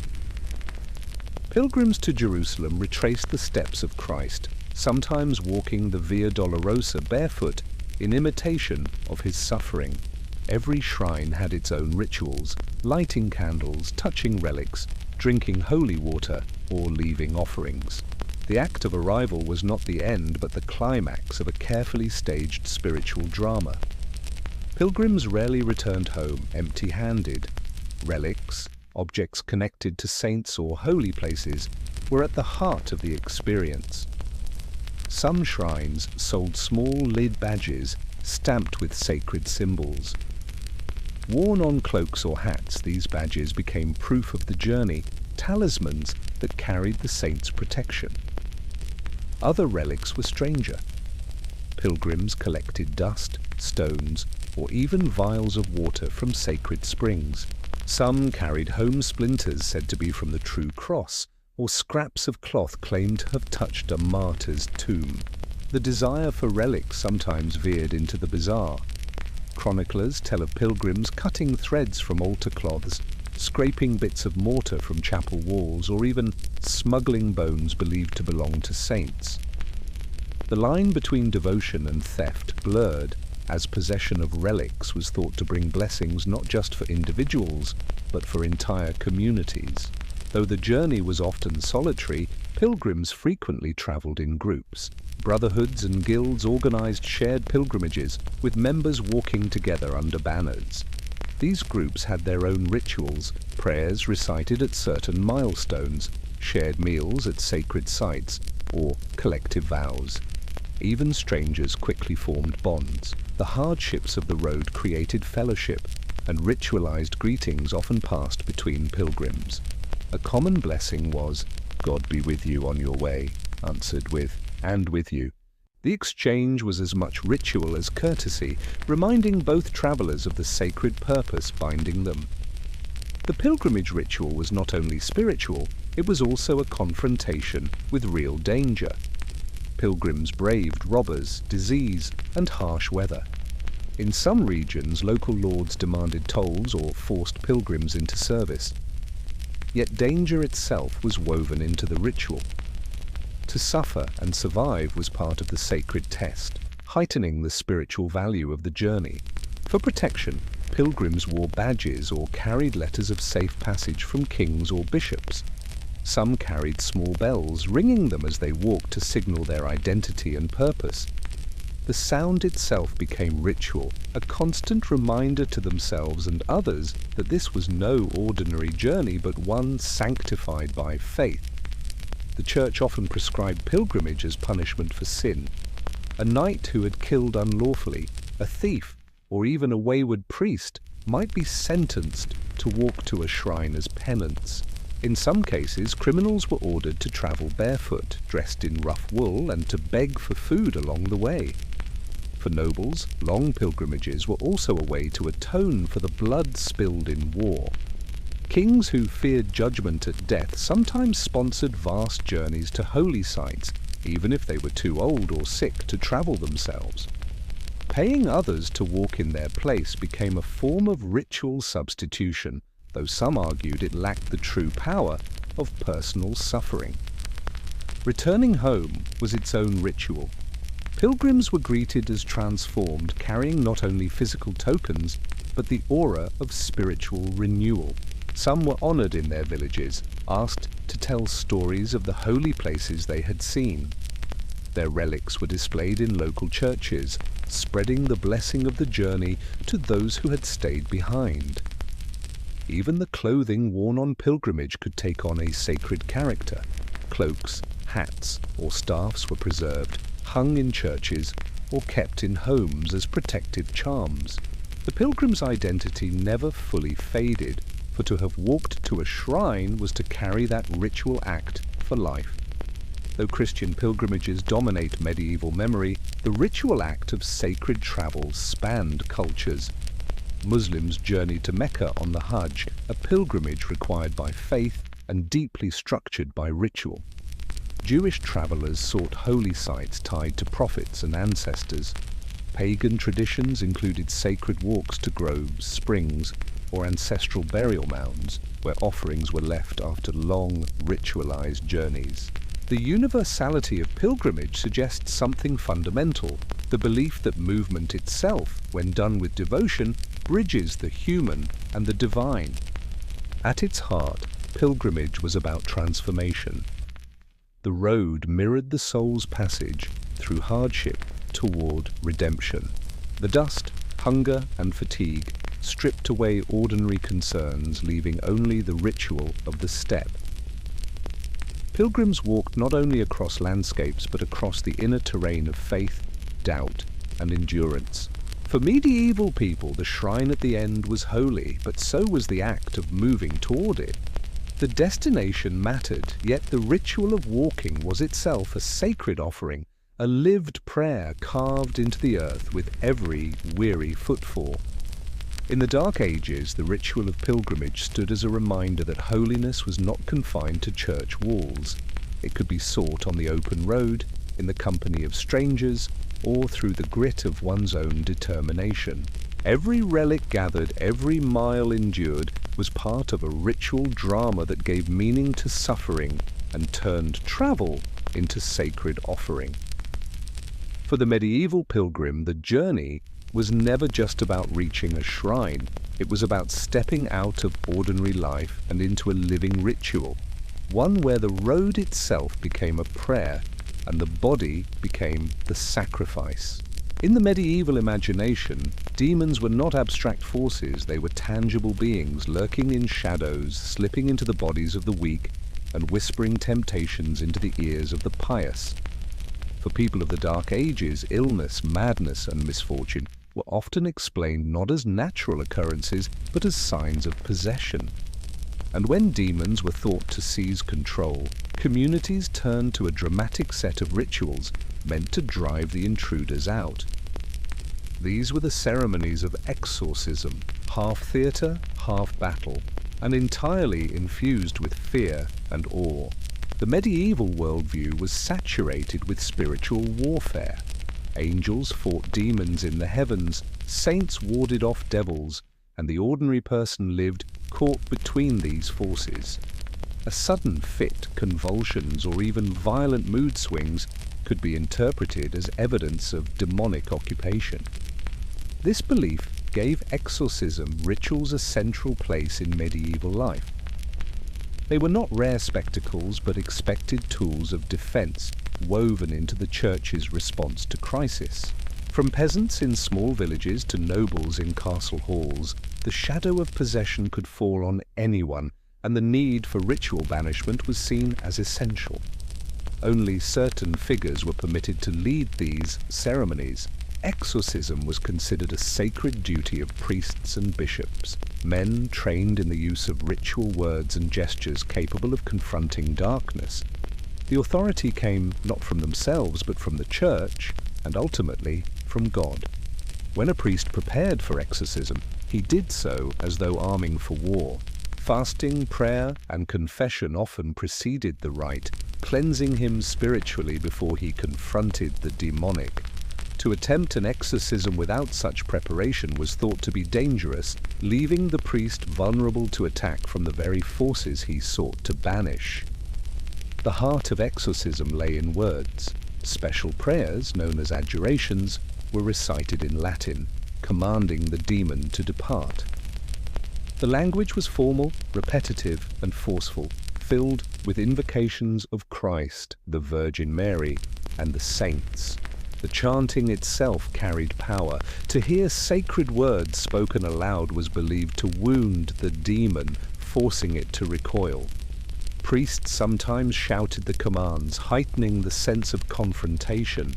Onlookers described voices changing in tone and rhythm, the cadence itself a kind of weapon wielded against the unseen. Beyond words, physical objects played an important role. Holy water, blessed by priests, was sprinkled on the afflicted as a cleansing force. Its touch was believed to burn demons as fire burns flesh. Bottles of holy water were treasured possessions in many homes, kept specifically for moments of suspected possession or haunting. Relics also entered the ritual drama.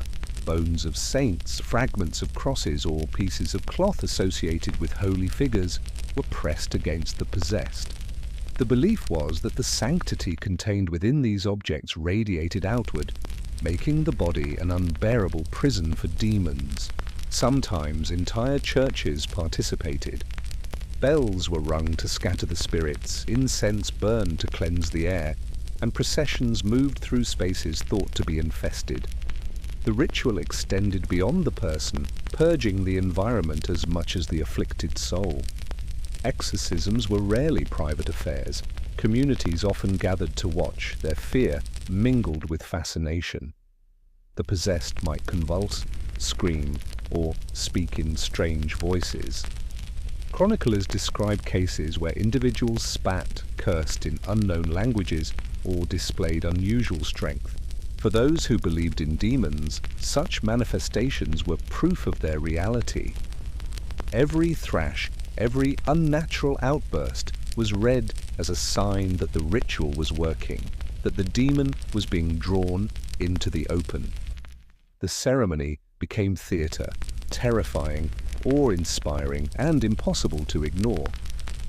Exorcisms often took place inside churches where the very walls were thought to carry divine protection.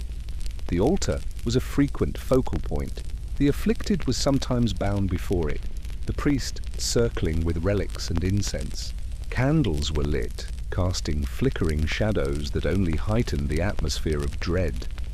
In some cases, the ceremony unfolded outside, near sacred wells, crosses, or holy trees. These locations carried their own reputations for power. The choice of setting was itself part of the ritual, embedding the act of banishment in layers of symbolism tied to the sacred landscape. For villagers, Witnessing an exorcism was more than morbid curiosity. It was reassurance that evil could be named and expelled. Fear of demonic attack was pervasive, and rituals like these offered a structured response. Communities often prayed alongside the priest, chanting litanies or reciting psalms. The collective voice became part of the defense, as though the sheer weight of faith could push back against the darkness. When the afflicted calmed, fell silent, or seemed restored, relief swept through the crowd. The ceremony confirmed their belief that good could triumph, even if only temporarily. Exorcisms relied on a rich language of gestures. The sign of the cross was traced repeatedly over the afflicted, each movement a symbolic cut against the demon's hold. Priests sometimes laid their hands directly on the victim's head, channeling divine authority through touch. Special amulets or charms were sometimes left with the afflicted afterward. Crosses worn around the neck, prayers written on parchment and tied to clothing, or small bags filled with herbs blessed by clergy. These objects extended the ritual into daily life, acting as wards against the demon's return. It is easy to see these rituals as purely religious, but in the Dark Ages, medicine and religion overlapped. Physicians often stood beside priests during exorcisms, offering herbal remedies while prayers were spoken. Madness, epilepsy, and fevers were sometimes treated with both charms and poultices. Rather than seeing a contradiction, medieval people understood this as a holistic approach. Illness had both physical and spiritual dimensions, and healing required attention to both. Ritual chants might expel a demon, while herbs soothed the body left behind. Exorcism was not without risk. Priests feared that demons could leap from the afflicted into themselves if their faith wavered. Onlookers sometimes reported terrifying visions, shadows moving, strange noises, or even sudden illnesses spreading through the crowd. These dangers gave the ritual its intensity. To attend an exorcism was to stand on the edge of the unseen world, where safety was never guaranteed. There were also failures. Some afflicted never recovered, no matter how many rituals were performed. In those cases, despair or suspicion arose. Was the priest unworthy? Was the community's faith too weak? Or was the demon simply too strong? Such questions haunted the faithful, reminding them that the war between good and evil was ongoing. Tales of dramatic exorcisms spread quickly. Chronicles preserved accounts of demons screaming as they fled, or of victims levitating during ceremonies. Whether exaggerated or not, these stories reinforced belief in the power of ritual. Legends grew around certain priests famed for their effectiveness. These men were remembered almost as warriors of faith, their names invoked long after their deaths. Their rituals became models, copied by others in hopes of replicating their success. At its core, exorcism was about restoring order.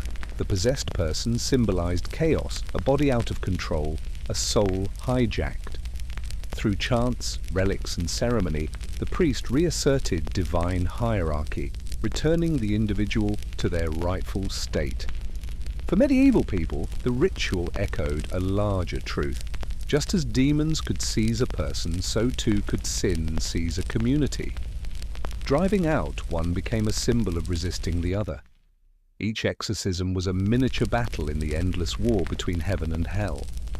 In the Dark Ages, exorcism was never just a curiosity. It was a ritual act of survival, a way of confronting unseen forces that were believed to shape daily life. The chants, the relics, the flickering candles, each element was part of a carefully constructed drama of resistance. For those who stood in church halls, watching a writhing neighbor as priests commanded invisible foes, the experience left no doubt. Demons were real, but so too was the power to drive them away. Exorcism was at once terrifying and reassuring, a ritual that affirmed the presence of evil, yet promised that faith could still prevail. The rhythms of medieval life were not marked by clocks or calendars as we know them today. Instead, the year unfolded as a cycle of seasons, each one steeped in rituals that blended deep-rooted pagan traditions with the rising influence of Christianity. Festivals were more than excuses to gather and feast. They were essential acts of survival, expressions of gratitude, and moments when ordinary villagers touched the sacred. Whether celebrating the warmth of midsummer, the rebirth of spring, or the solemn chill of winter, these events revealed how medieval people sought to weave meaning into the passing of time. When Christianity spread across Europe, it did not erase older traditions outright. Instead, many pagan celebrations were absorbed, reshaped, and given new Christian names. The result was a fascinating tapestry. Rituals of fire, fertility, and harvest persisted, cloaked in the language of saints and holy days. This blending was practical. For villagers who had long marked the solstices or honored gods of fertility and harvest, abandoning such customs seemed unthinkable. The Church, recognizing the deep grip of these traditions, often allowed them to remain, so long as they were reframed in Christian terms. In this way, Yule became Christmas, fertility festivals merged with celebrations of saints, and fire rituals were linked with midsummer feasts. Winter was the season of scarcity, a time when cold and hunger pressed close. To push back against the darkness, communities turned to Yule, a festival older than Christianity itself. Great logs were brought into the hearth, meant to burn for days.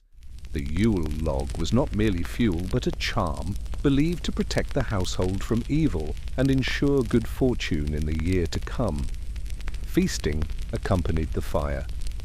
Even when supplies were low, people gathered to share what they could. Meat preserved from slaughtered animals, ale brewed in advance, bread baked from the last of the grain. The act of eating together became a ritual of resilience, affirming that the community would endure the long nights. When Christianity took hold, Yule's imagery merged with Christmas. The blazing log became associated with Christ as the light of the world, and evergreens once tied to pagan deities were reimagined as symbols of eternal life.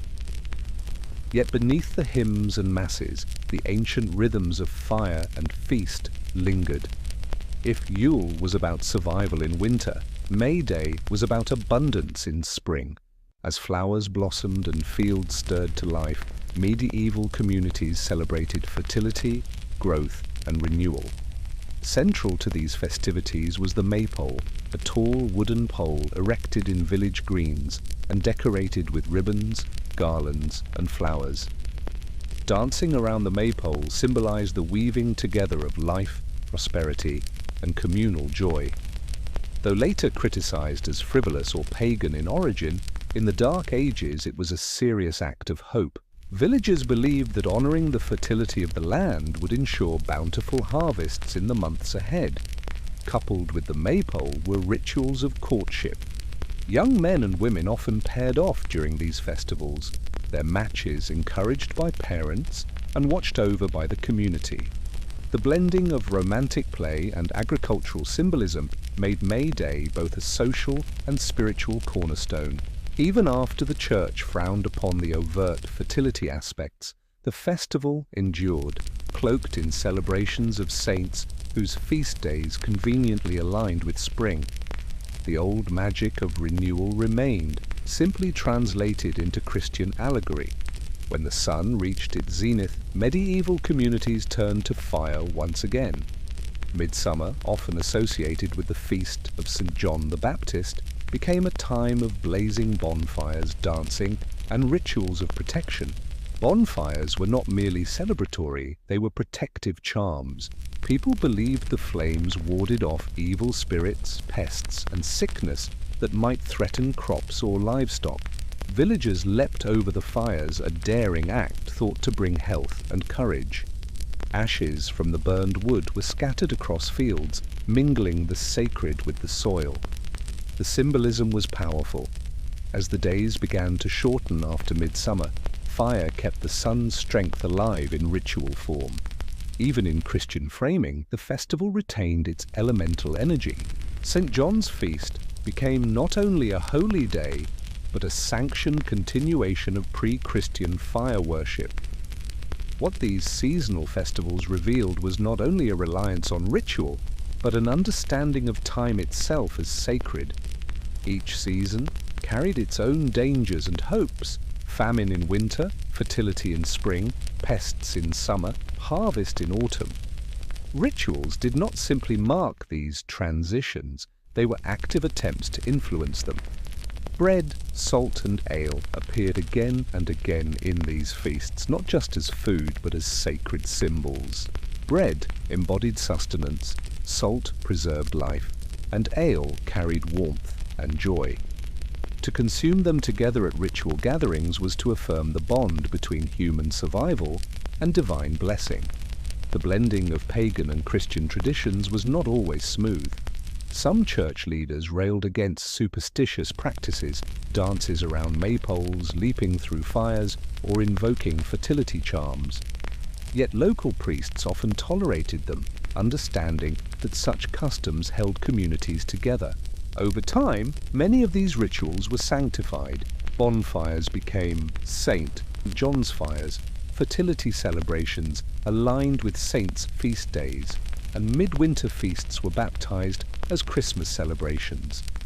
The people carried forward their ancient practices, and the Church provided a framework that gave them new legitimacy.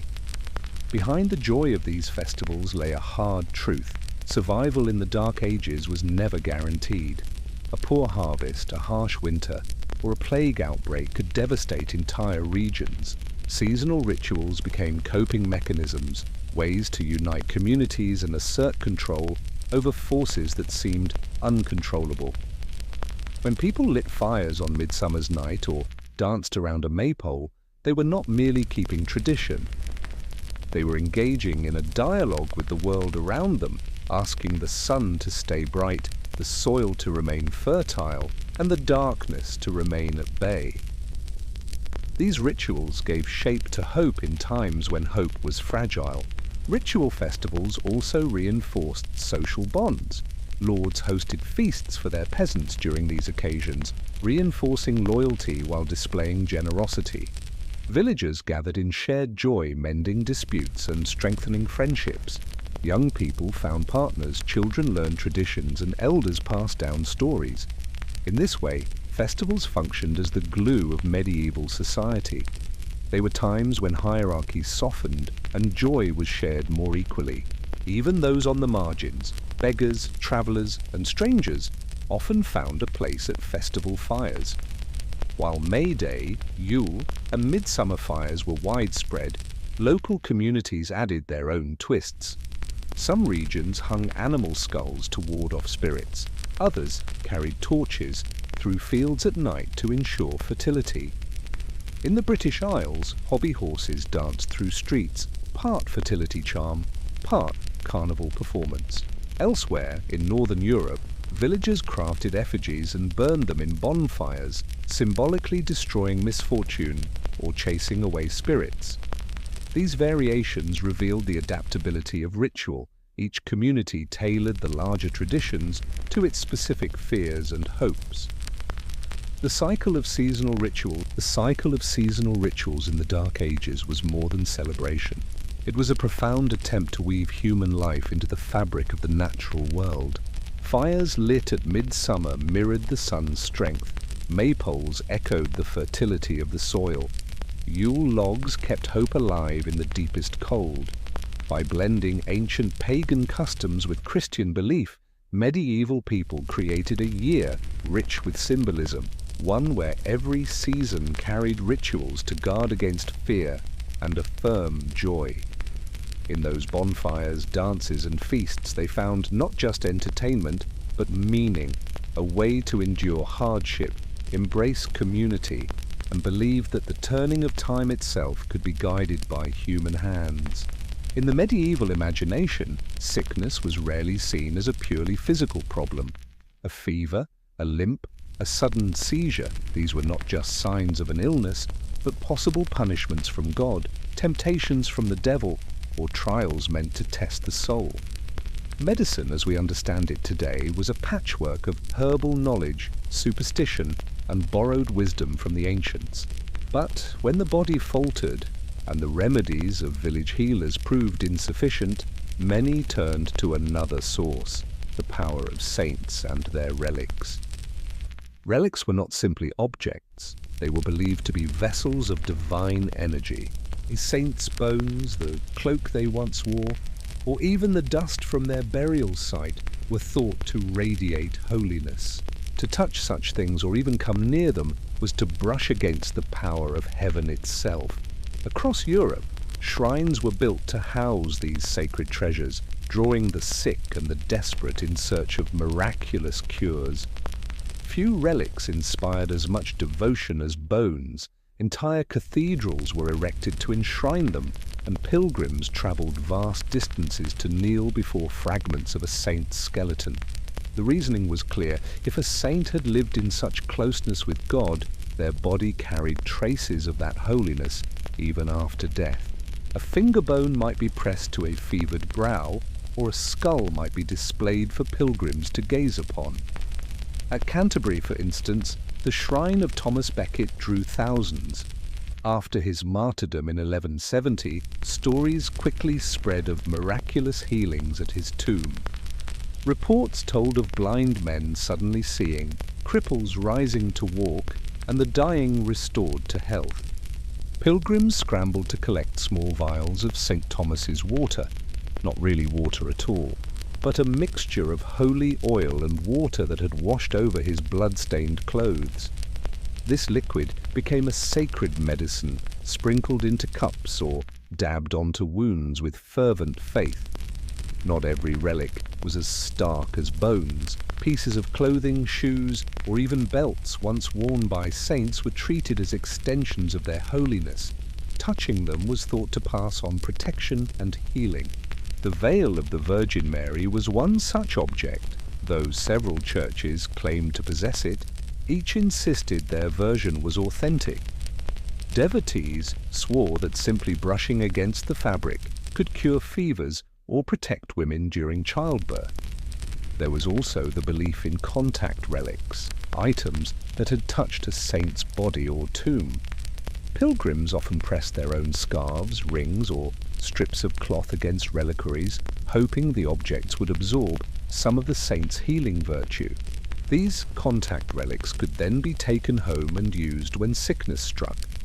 A peasant might tie such a cloth around the wrist of a feverish child, or place it beneath a pillow to ward off nightmares believed to come from demonic visitation. Relic sites became more than holy landmarks. They functioned as medieval hospitals of a sort. Pilgrims arrived hobbling, coughing, or blind, and were often laid directly near the relics. Some shrines developed elaborate rituals. The sick were bathed, blessed, and brought into contact with relics in carefully choreographed ceremonies. At Santiago de Compostela in Spain, pilgrims who endured the grueling trek were promised spiritual cleansing and, in many accounts, physical cures as well. At times, the atmosphere around these shrines resembled a chaotic fair.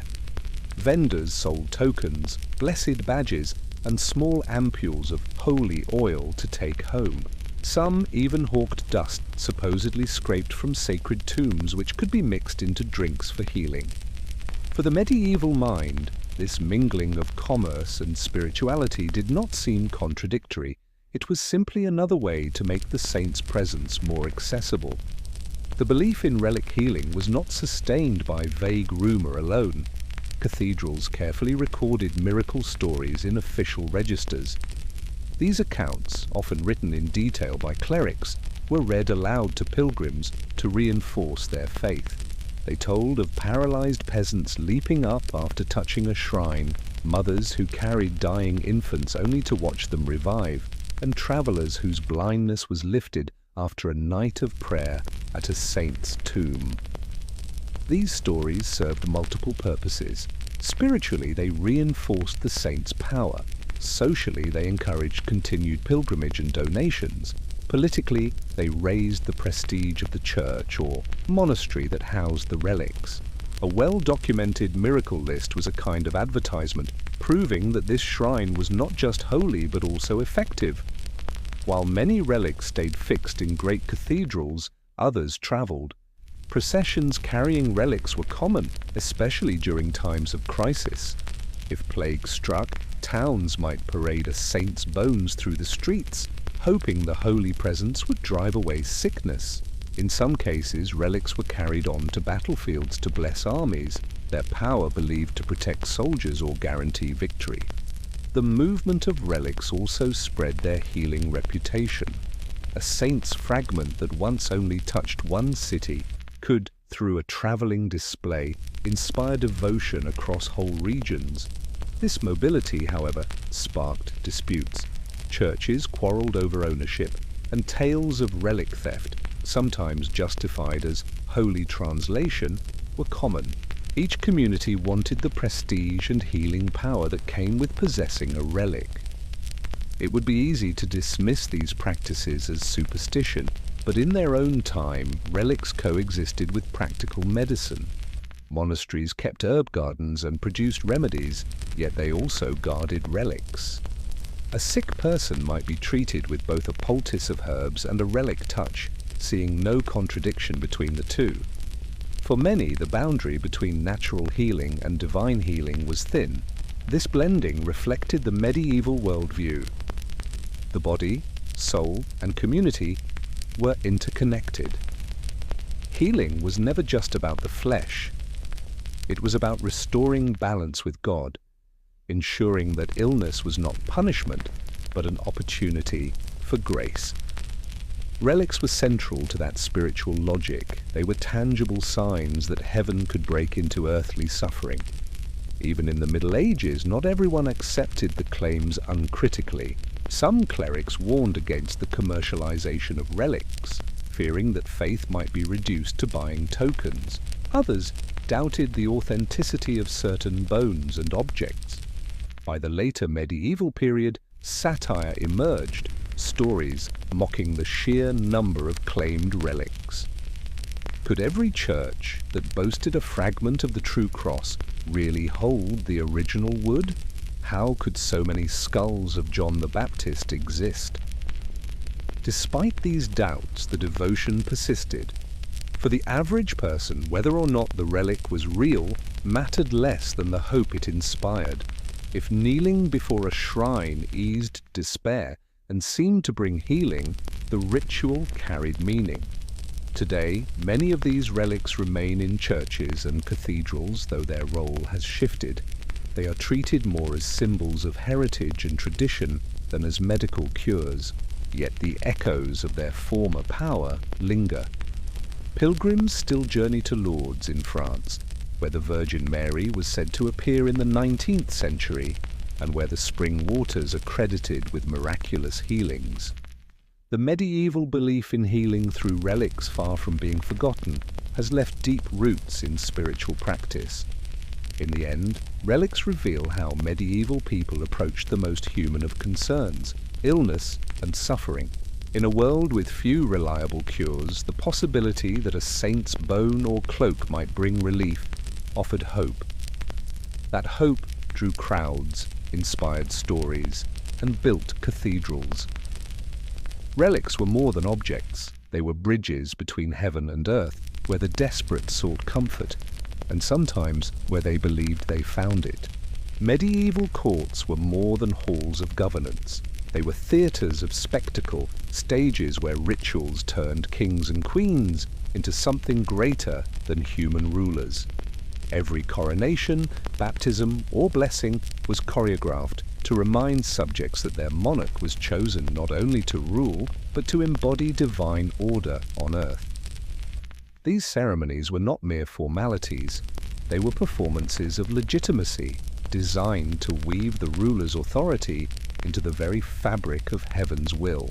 The coronation was the most important ritual of kingship. Without it, a ruler might wield armies or inherit a throne, but their authority lacked spiritual sanction. The ceremony marked the transition from ordinary man to consecrated king.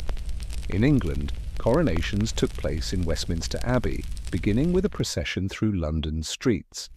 The king walked beneath embroidered canopies while nobles, clergy, and townspeople looked on. Every element carried meaning. The regalia, the orb, scepter, and crown were more than ornaments. They symbolized justice, divine authority, and the weight of responsibility. Perhaps the most dramatic moment came during the anointing. The monarch was stripped of outward splendor, clothed in a simple robe, and seated humbly as sacred oil was applied to their head, chest, and hands. This gesture, echoing the biblical anointing of kings like David and Solomon, transformed the ruler into God's chosen vessel. Afterward came the crowning itself, when the crown was lowered onto the monarch's head before the gathered court and clergy. Trumpets blared, the crowd roared, and the new ruler emerged as both sovereign and sacred. Such rituals sent clear messages.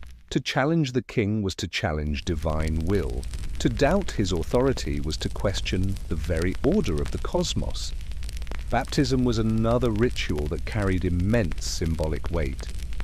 While most Christian infants were baptized quickly after birth, royal baptisms unfolded as public spectacles. They served not just to welcome the child into the faith, but to announce the continuity of dynasty. At the baptism of a prince or princess, cathedrals gleamed with candles and incense. Holy water, sometimes brought from Rome or Jerusalem, was poured over the infant's head by a bishop or archbishop. Often, relics of saints were laid near the font to bless the occasion. The godparents chosen were rarely just family members. They were powerful nobles or foreign dignitaries whose presence demonstrated alliances.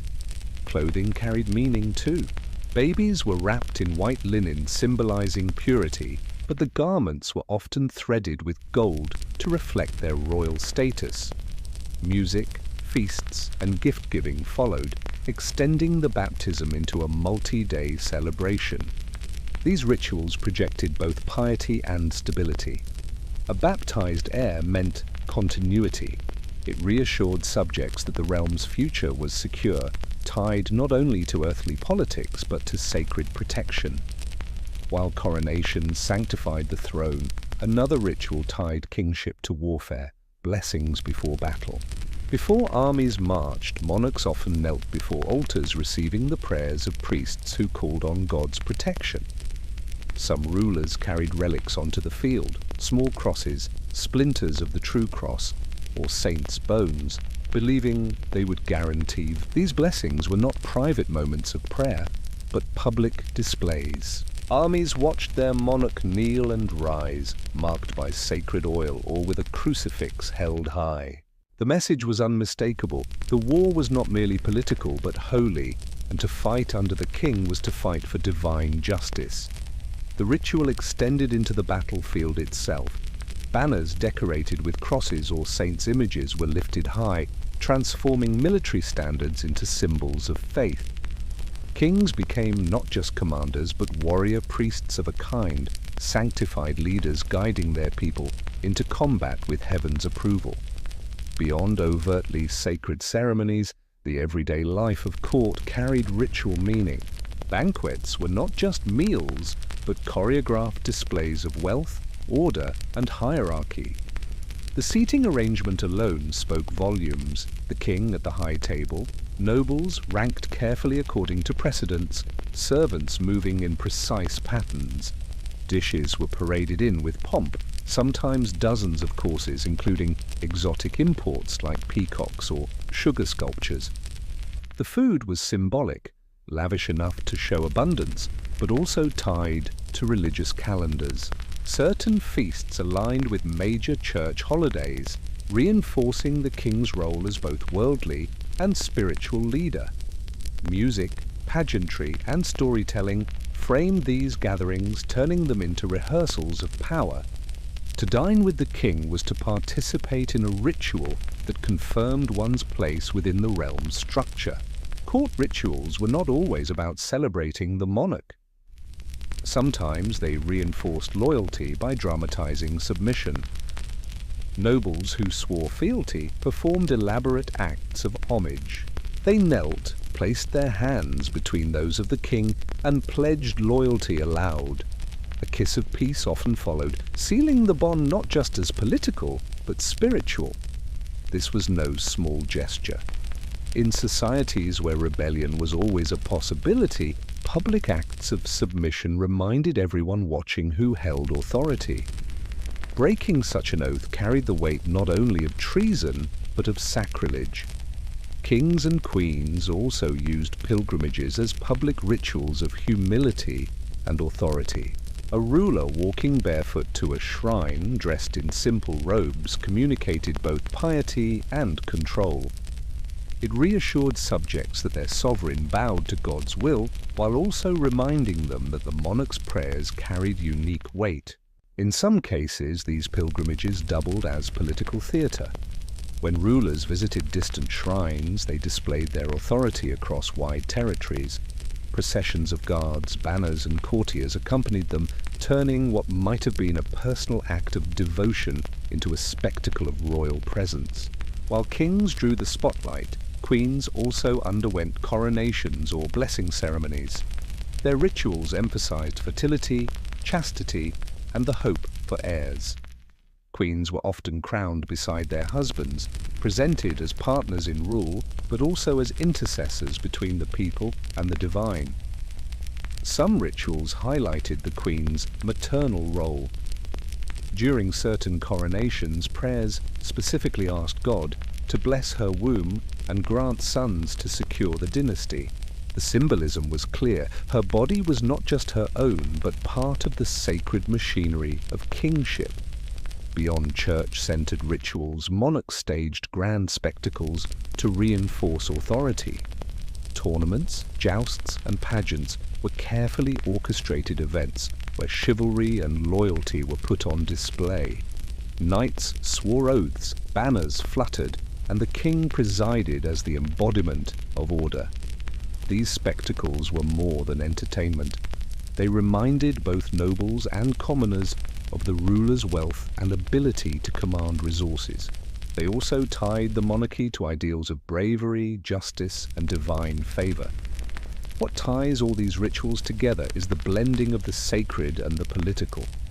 Coronations, baptisms, blessings, feasts, all were designed to elevate rulers above mere mortals. Their authority was not just legal or military, but spiritual. Every act, from the oil on their forehead to the bread at their feasts, signaled that they governed by divine will. To medieval subjects, these displays of power were not empty theatre. They were essential affirmations that the world had order, that rulers stood at the meeting point of heaven and earth. To witness such rituals was to be reminded of one's place in a hierarchy that stretched from the village field all the way to God's throne. Even today, echoes of these medieval rituals remain. Modern coronations, royal baptisms, and state ceremonies borrow heavily from the pageantry of the Middle Ages. Crowns, orbs, oaths, and processions continue to project continuity, stability, and divine blessing, even in societies where monarchy holds little political power. The medieval court understood something enduring. Ritual is not just performance, but persuasion. It transforms authority into something visible, tangible, and seemingly eternal. For kings and queens of the Middle Ages, ritual was the language of power, and its echoes still shape how we view monarchy today. In the medieval imagination, punishment was never just about enforcing law. It was theatre, ritual, and lesson rolled into one. Executions and humiliations were carefully staged spectacles that carried symbolic weight. They were intended not only to penalize the guilty, but also to instruct the living. Each lash, each public shaming, each swing of the executioner's blade was part of a performance designed to remind onlookers that order came at a price, and that authority was not to be trifled with. Punishments rarely unfolded in private. City squares, marketplaces, and churchyards were chosen for their visibility. A scaffold in the heart of town transformed ordinary ground into sacred space for justice.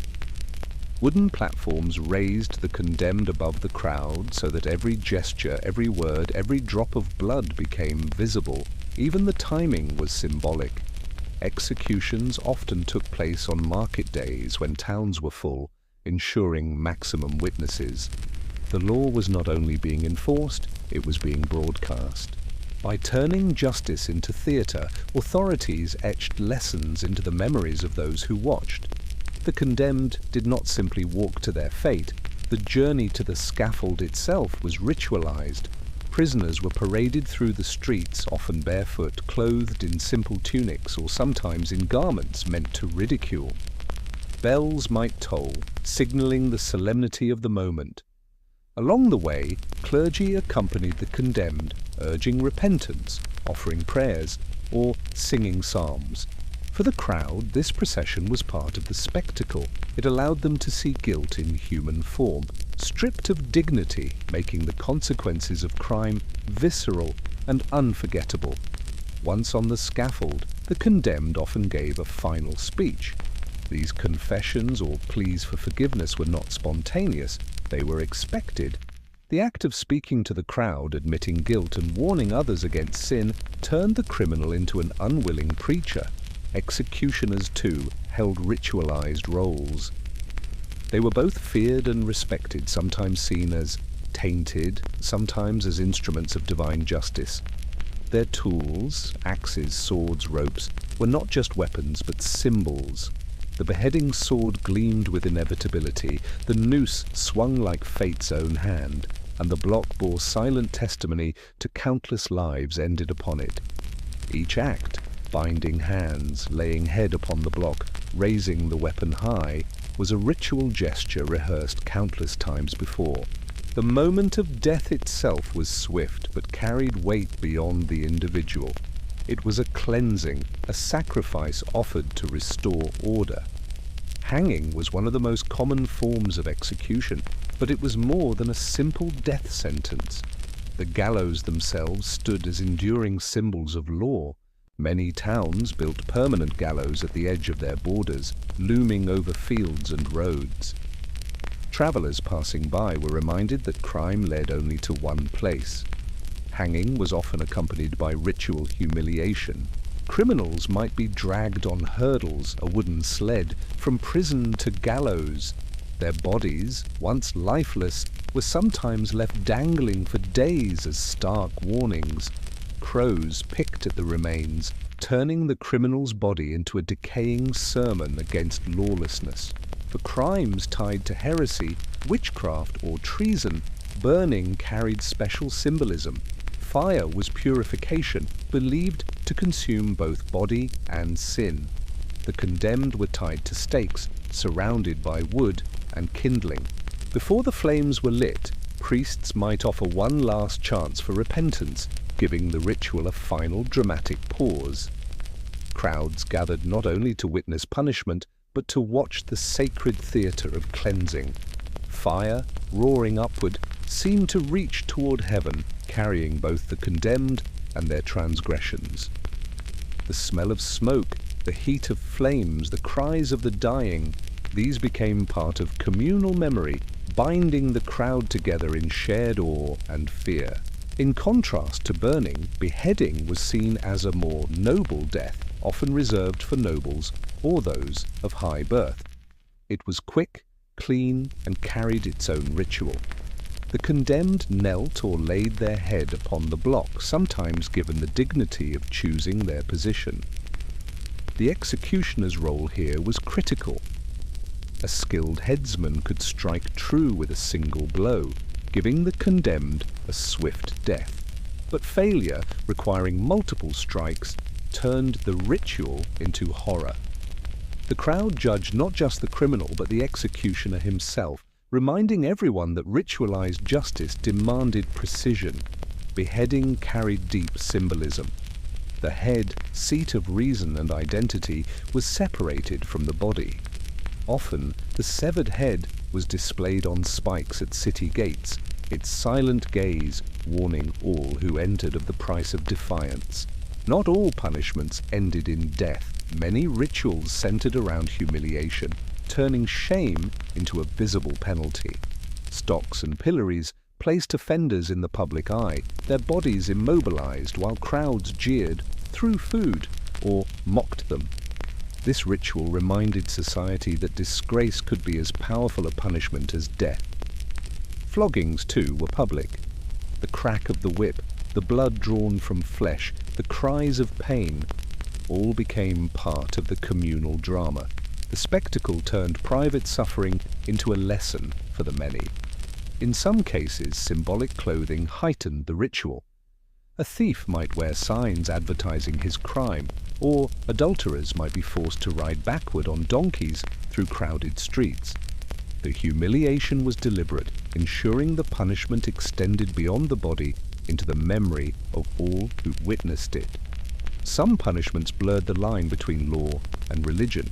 A criminal might be forced to walk barefoot through the town carrying a candle, or to kneel in a church wearing sackcloth, begging forgiveness before the community.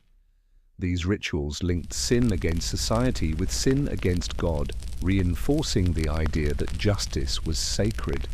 Even executions carried moments of ritualized mercy. Priests offered absolution, holding up crucifixes for the condemned to kiss before the fatal blow. In such gestures, death became both punishment and salvation, a grim union of earthly justice and eternal judgment. What happened to the body after execution also carried meaning. Traitors might be quartered, their limbs displayed in separate towns, sending the king's message across the realm. Heads spiked on city gates transformed flesh into warning, turning bodies into permanent emblems of justice. By contrast, burial was sometimes denied to the condemned.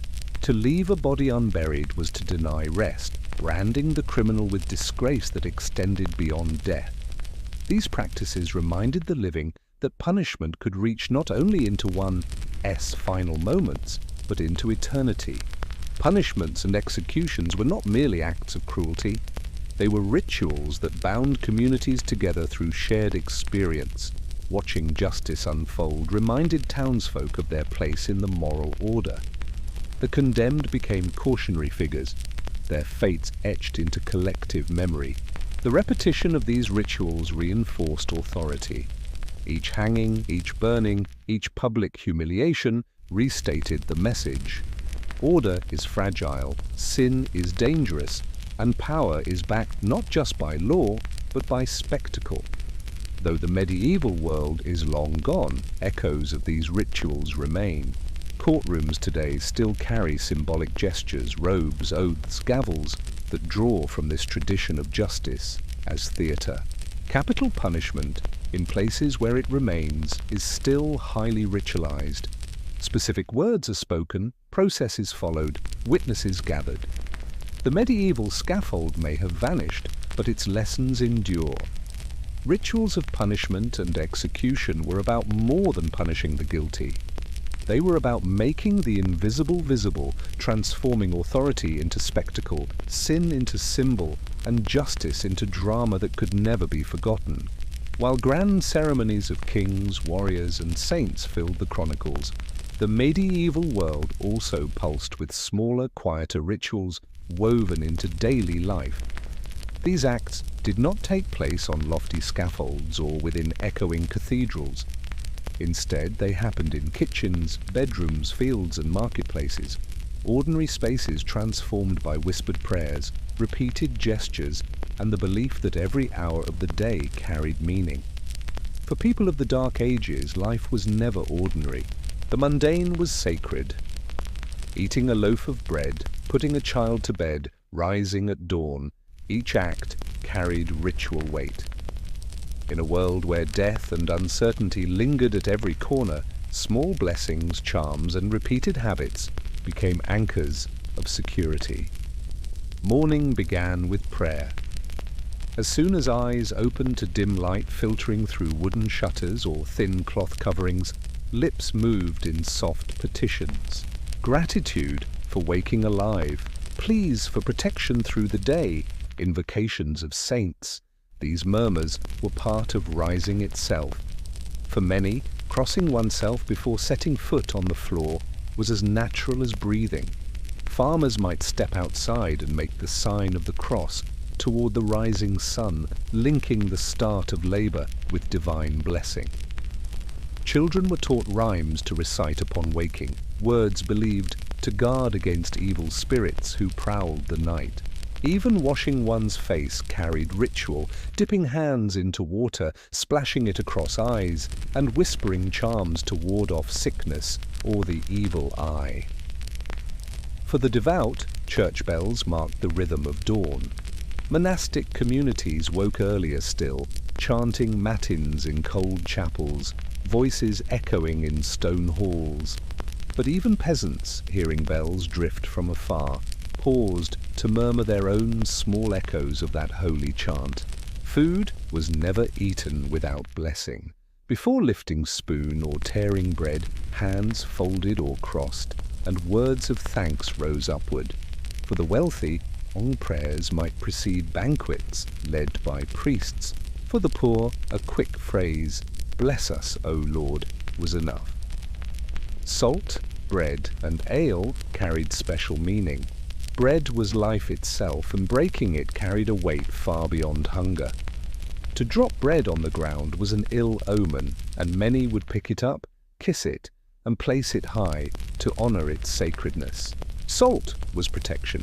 A pinch tossed over the shoulder or sprinkled across thresholds kept away misfortune. Ale, too, was not drunk lightly. The first sip was often accompanied by a muttered charm, sometimes even traced with the sign of the cross upon the cup. At communal tables, the sharing of food was itself a ritual, passing dishes in order of rank, waiting for the head of the household to eat first, carving meat with ceremonial gestures. All these reinforced both family bonds and social hierarchy. Eating was sustenance, but also performance, reminding everyone of their place. Beyond meals, rituals clung to objects. Shoes might be placed in a certain order to ward off evil. A knife stuck upright in a loaf of bread was bad luck, so rituals of cutting always involved care, placing the knife flat, ensuring bread was respected. Children carried amulets stitched into clothing, sometimes small bones, coins, or verses on scraps of parchment. These charms were whispered over by mothers or priests, thought to shield little ones from sickness or sudden death. Travelers carried rituals with them too. Before leaving a village, many spat on the ground or traced a cross upon the doorframe. Some kissed thresholds, believing that the gesture tied them safely to home until they returned. A few even carried clumps of earth from their birthplace, muttering prayers into the soil to ensure safe passage. Labor itself was wrapped in rituals. Farmers blessed plows before breaking ground each spring. Shepherds traced protective circles with staffs before leading flocks to pasture. Craftsmen in workshops began tasks with small invocations, asking for steady hands or favorable outcomes. Even counting was ritualized. Market traders might spit into palms before exchanging coins, or cross their fingers before weighing goods. Bargains were often sealed not only with words, but with gestures, touching wood, shaking hands in precise patterns, or swearing oaths over tokens. These acts blurred the line between superstition and ritual. To the medieval mind, no work was purely physical. Every action hummed with unseen forces that needed acknowledgement, appeasement, or direction. If mornings opened with prayer, nights closed with blessings. Bedtime was dangerous in medieval thought. The body lay vulnerable, the soul drifting close to death in sleep. To safeguard against nightmares, spirits, or sudden passing, people layered rituals over the act of lying down. Crossing oneself before entering bed was common. Mothers whispered rhymes over children, stroking foreheads with protective gestures. Some households sprinkled holy water across pillows, while others tucked small relics or charms beneath mattresses.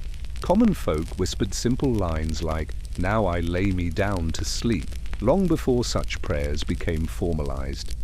The act of closing eyes was never done casually. For many, sleep was a rehearsal for death, and only through ritual could one be certain of waking again. Everyday acts shifted with the seasons. In winter, lighting the evening fire was itself a small ritual. A spark struck from flint carried prayers of warmth and survival.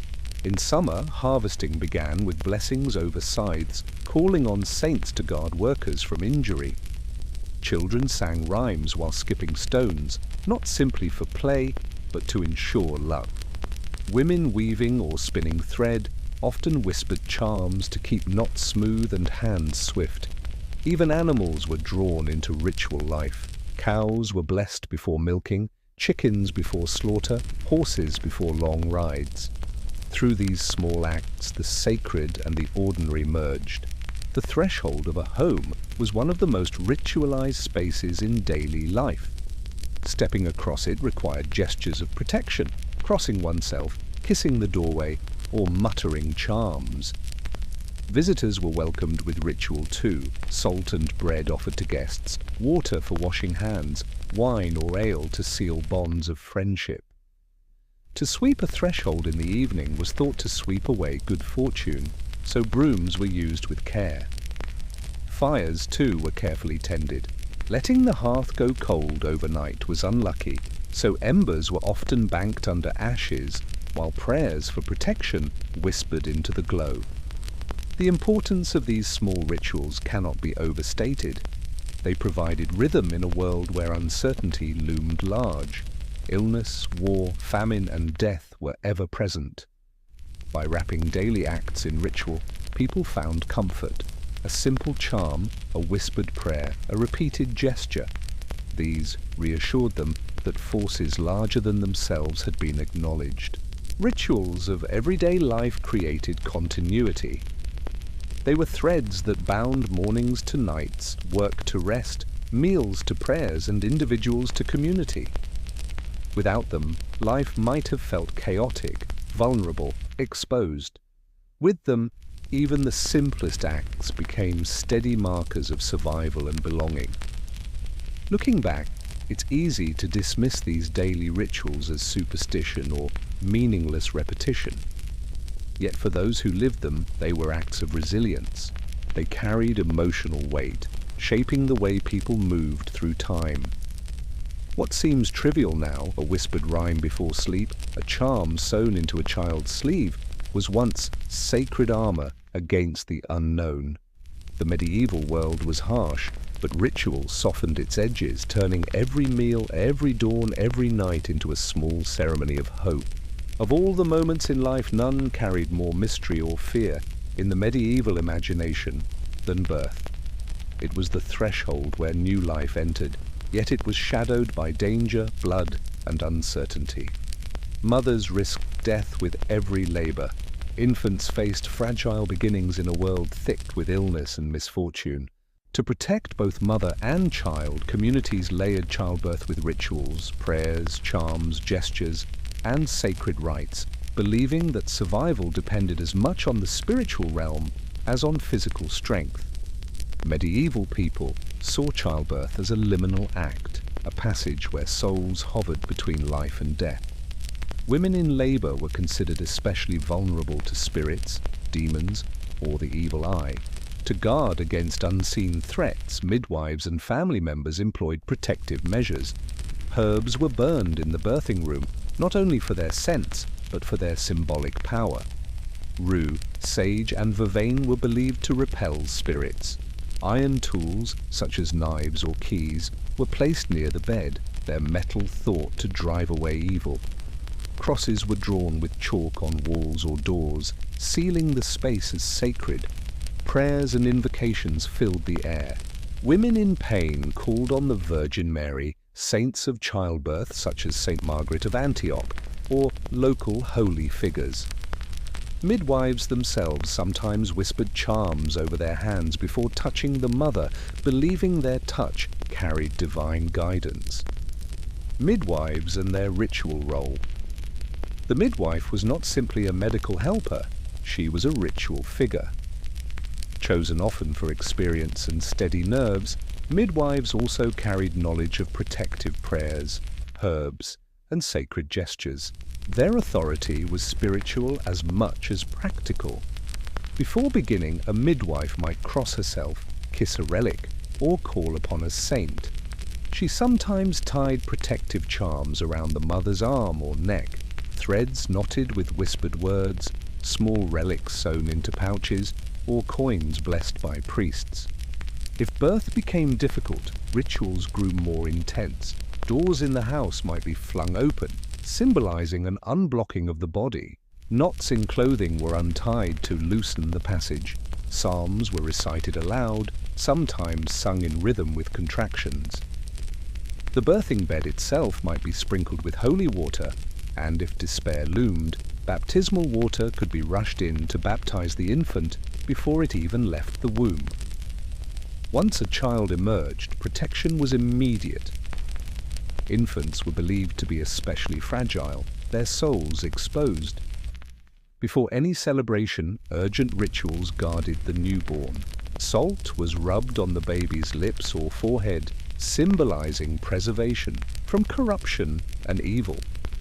Some dipped fingers in wine, tracing crosses on tiny mouths to bless their first taste of the world. Swaddling was performed not just for warmth, but as a sacred act. Wrapping the child in cloth was likened to Christ's own birth, and words of blessing often accompanied the binding. A knife or iron object was sometimes placed near the cradle, continuing the practice of warding off harmful spirits. Mothers whispered lullabies with protective refrains, weaving prayers into song. In the Dark Ages, baptism was not delayed. With infant mortality heartbreakingly high, baptism was often performed within hours or days of birth. Families feared that should the child die unbaptized, its soul would be lost, lingering in limbo outside the gates of heaven. Thus, baptism was both celebration and emergency. If the infant was weak, midwives themselves were authorized to baptize, pouring water over the tiny head while reciting the sacred formula. Such emergency baptisms were considered valid, later confirmed by priests if the child survived. Water was central. It symbolized cleansing, rebirth, and spiritual protection. Fonts in churches became focal points of community life, but even in homes, bowls of water could transform into holy instruments at a desperate moment. For families who could wait until the church baptism, the ceremony became one of the most significant public rituals of life. The infant, often swaddled in white cloth to symbolize purity, was carried by godparents to the church. Godparents were not chosen lightly. Their role was both spiritual and social, binding families together in kinship beyond blood. At the font, the priest recited prayers, exorcisms, and blessings. The child's forehead was anointed with oil, sealing it as a Christian soul. The sign of the cross was made repeatedly, marking protection against the devil. Sometimes salt was placed in the infant's mouth, symbolizing wisdom and incorruptibility. The child was immersed in water or had water poured over its head 3 times in the name of the Trinity. Emerging from this act, the infant was seen as reborn, cleansed of original sin, and safely folded into the Christian community. A small white garment, blessed by the priest, was placed upon the child. This garment was treasured, sometimes kept for years, as a protective relic of the ritual. Candles lit from the Paschal flame were given to godparents, representing light against darkness and the eternal life now promised to the child. Baptism was never a private matter. It bound not only child and family, but also the community. Villagers gathered at the church, witnessing the ritual and welcoming the infant into both faith and fellowship. Afterward, feasting and gifts followed.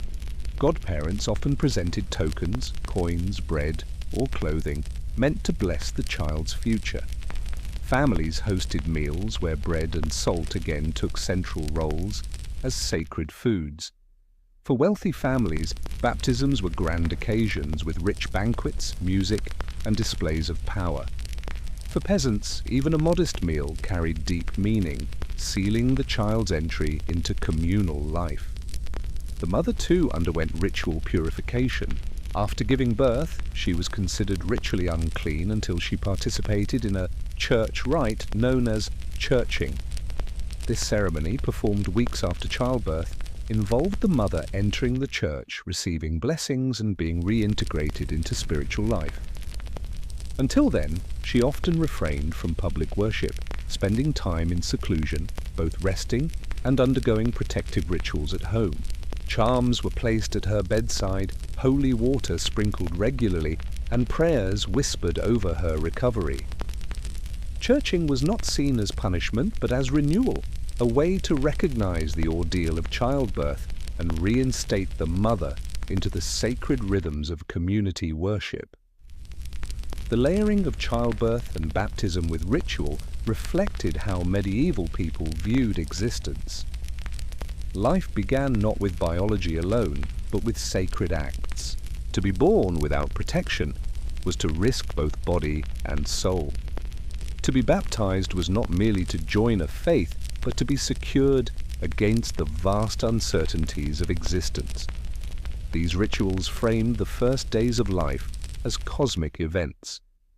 A child was not just another mouth to feed, but a soul entering a dangerous world, immediately bound with protections and blessings. Behind the rituals lay a profound awareness of fragility. Death was near for both mothers and infants. The community's reliance on charms, prayers, and ceremonies reveals not foolishness, but the depth of hope. They wrapped fear in sacred words, turned helplessness into ritual, and transformed the cries of a newborn into the sound of divine promise. For medieval families, every successful birth and baptism was not only survival, but triumph, a victory of life and faith over death and uncertainty. If childbirth and baptism marked the fragile beginnings of life, then the world that followed was hardly less precarious. Disease, famine, war, and unseen forces lingered in every corner of the Dark Ages. To live through such uncertainty, communities turned to layers of superstition and protective magic.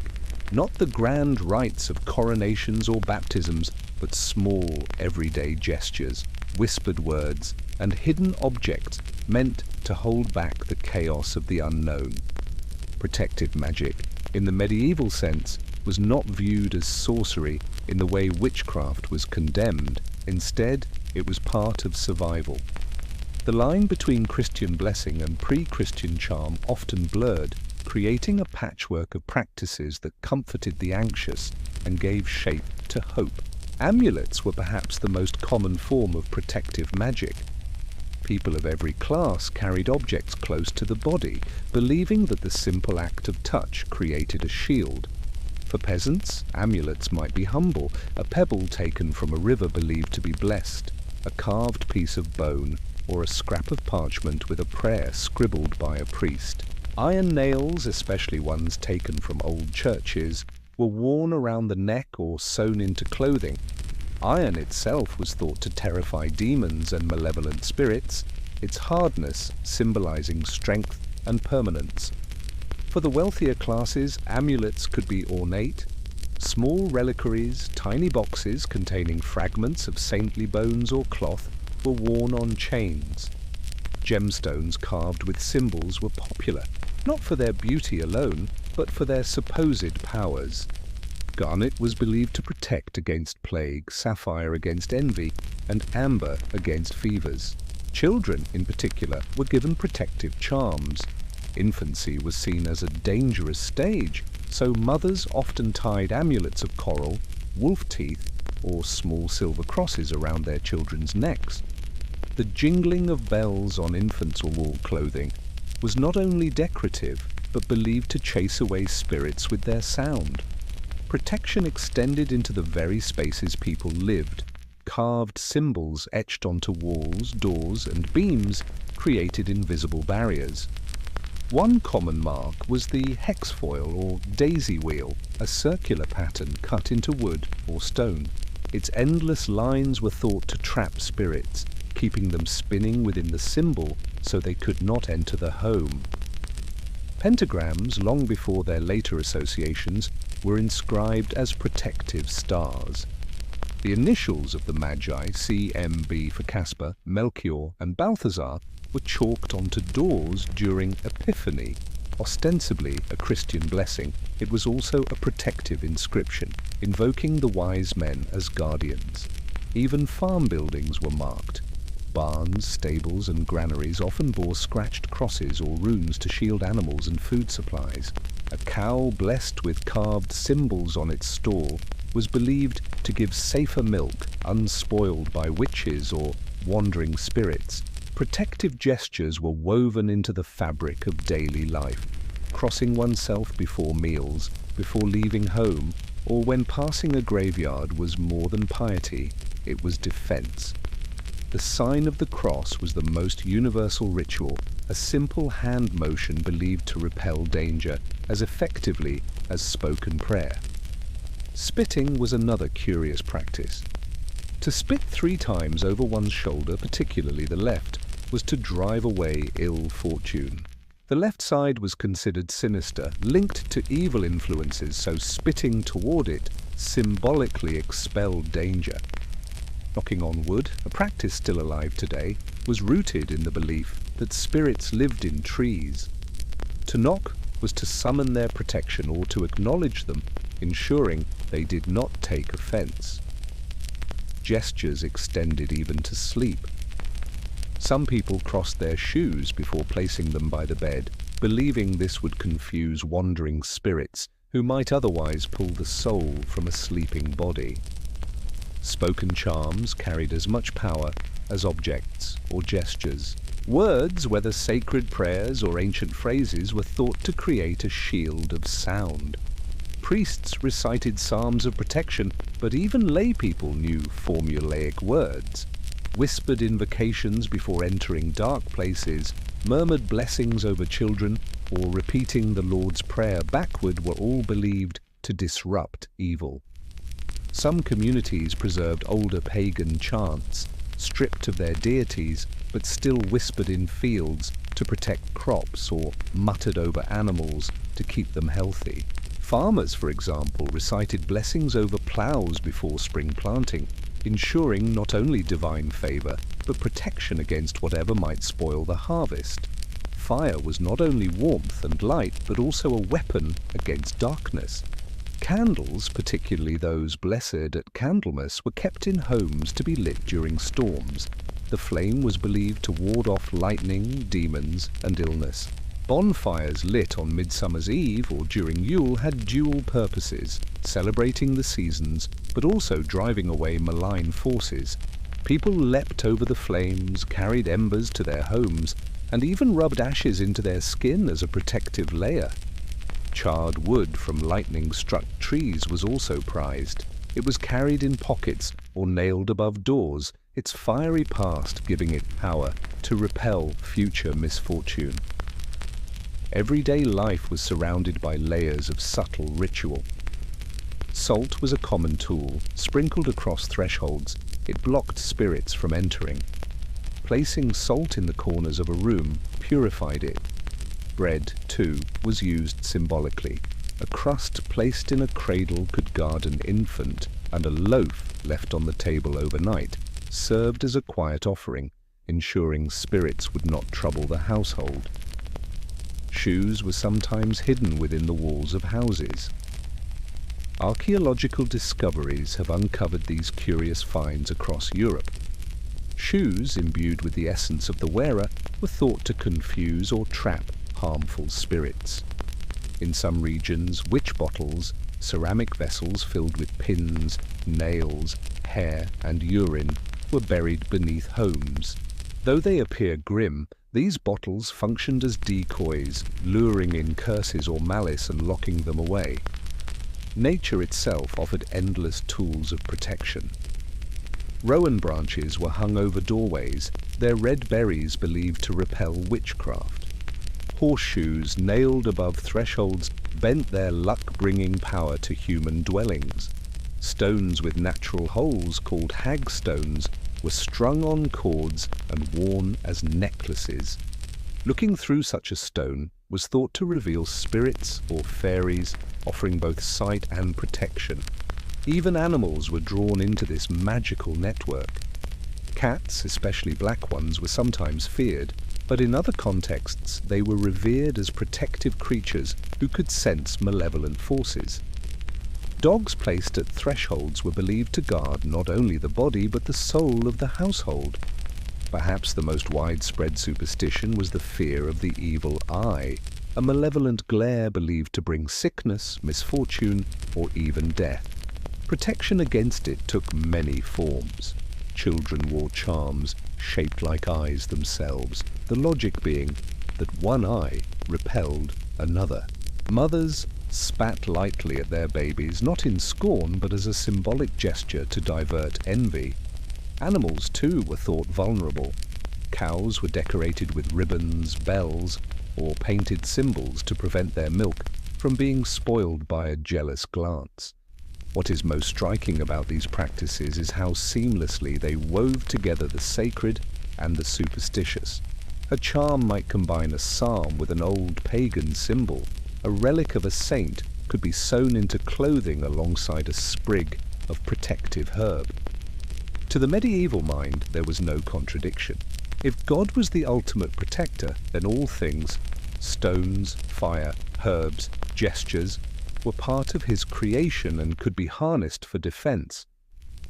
Superstition was not rebellion against faith, but a lived expression of it, shaped by the needs of daily survival. Behind every amulet, mark, or whispered word lay the same human impulse, the desire for control in an uncontrollable world. With so many threats unseen and unexplained, protective magic provided reassurance. Even if the charm itself had no physical power, the belief in its effectiveness calmed the spirit, strengthened the will, and brought comfort in moments of fear. Protective rituals were also communal.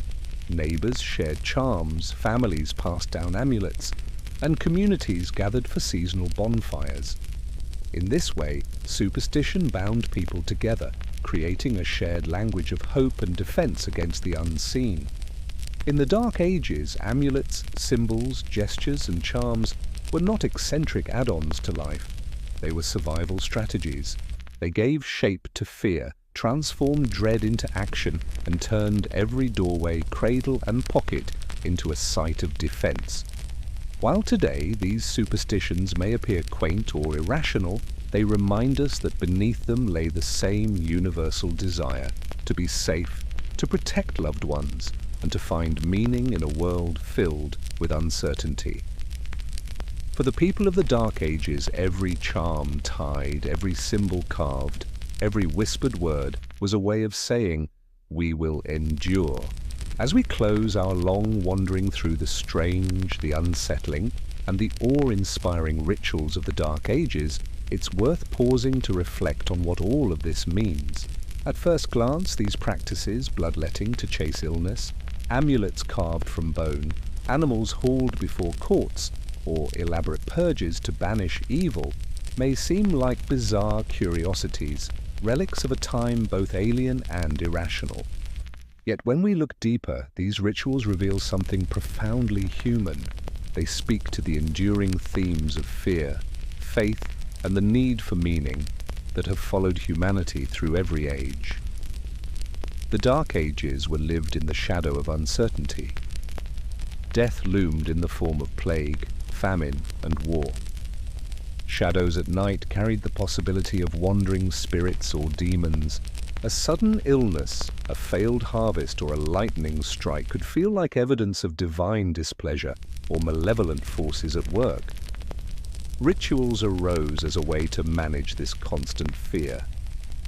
Whether through protective gestures like making the sign of the cross, or through more elaborate ceremonies like exorcisms, people sought to erect barriers against chaos.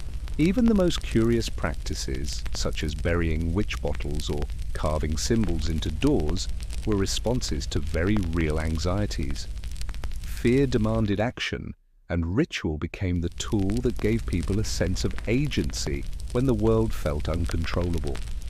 In this way, fear was not only a source of suffering but also of creativity. It pushed communities to develop practices that bound them together, reinforced their beliefs, and shaped their collective imagination. If fear was the storm, then faith was the anchor. Rituals were not performed in a vacuum. They were grounded in a worldview where the sacred and the everyday constantly overlapped. Christianity was the dominant framework of the Dark Ages, but beneath it flowed older traditions, folk beliefs, and echoes of pagan practices. Rather than erasing these older layers, the Church often absorbed them, giving them new meaning. When a villager chalked the initials of the Magi on a door, it was both a Christian blessing and a continuation of protective marking traditions. When a family lit a midsummer bonfire, it honored both the rhythms of nature and the liturgical calendar. When a mother tied a charm to her child's neck, she saw no contradiction between faith in God and trust in an amulet.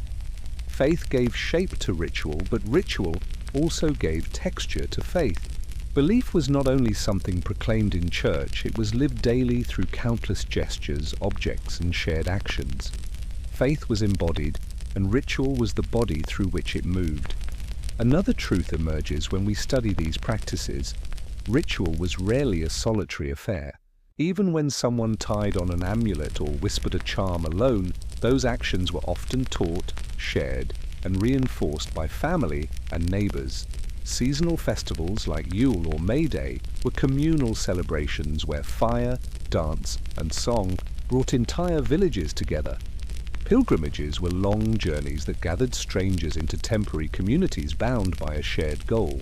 Executions, grim though they were, became public spectacles that reinforced collective notions of justice and order. Even protective magic, placing salt in doorways, hanging herbs above beds, was often part of a communal language of protection. Everyone knew these signs, and everyone participated in making them meaningful.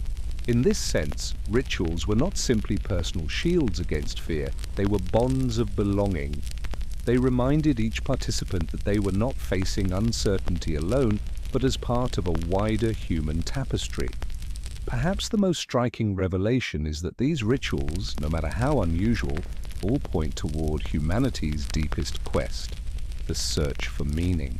In a world where death often came without explanation, where illness struck without warning, and where fortunes shifted overnight, rituals gave people a framework to interpret events. A failed harvest was not meaningless, it was a sign that offerings had been neglected. A child's illness was not random, it was a struggle between protective charms and envious forces. A king's coronation was not merely political, it was infused with sacred symbolism, binding earthly power to divine will. Ritual, in essence, turned chaos into narrative. It gave events shape, purpose, and place within a larger story of divine justice, cosmic struggle, and human resilience. Looking back, it is tempting to smile at some of these practices, to label them superstitions and move on. But rituals are mirrors. They reflect not only the time in which they exist, but also the unchanging needs of the human heart. Do we not still carry charms in some form, bracelets, lucky coins, keepsakes we believe keep us safe? Do we not still mark thresholds with symbols, even if they are now security cameras and door locks rather than chalk inscriptions? Do we not still gather as communities to give meaning to fear, grief, or joy, whether through modern ceremonies, festivals, or memorials? The forms may have changed, but the impulses remain the same. The Dark Ages, in their strangeness, show us a continuity that stretches across centuries. Humanity has always sought to transform fear into ritual, uncertainty into tradition, and randomness into meaning. As the fire dies down and the night deepens, we see the Dark Ages not as a time of endless darkness, but as a world where rituals were lanterns, flickering, imperfect, but deeply human. Each charm tied, each symbol carved, Each prayer whispered into the silence was an act of hope. The bizarre customs we've explored, whether trials of animals, potions of love, or the careful sprinkling of salt at thresholds, are not merely oddities for curiosity's sake. They are evidence of people grappling with fear and uncertainty, creating traditions that allowed them to endure. If the Dark Ages seem alien, it is only because their fears wore different names. The rituals themselves, however, echo with a familiarity that stretches to us. They tell us that humans across time and place have always sought the same things: safety, belonging, and meaning. So as you drift into sleep, let this thought linger. The rituals of the Dark Ages, strange though they may seem, are part of the same long story of humanity's search for light in the dark. And perhaps that search, more than anything else, is what binds us across centuries.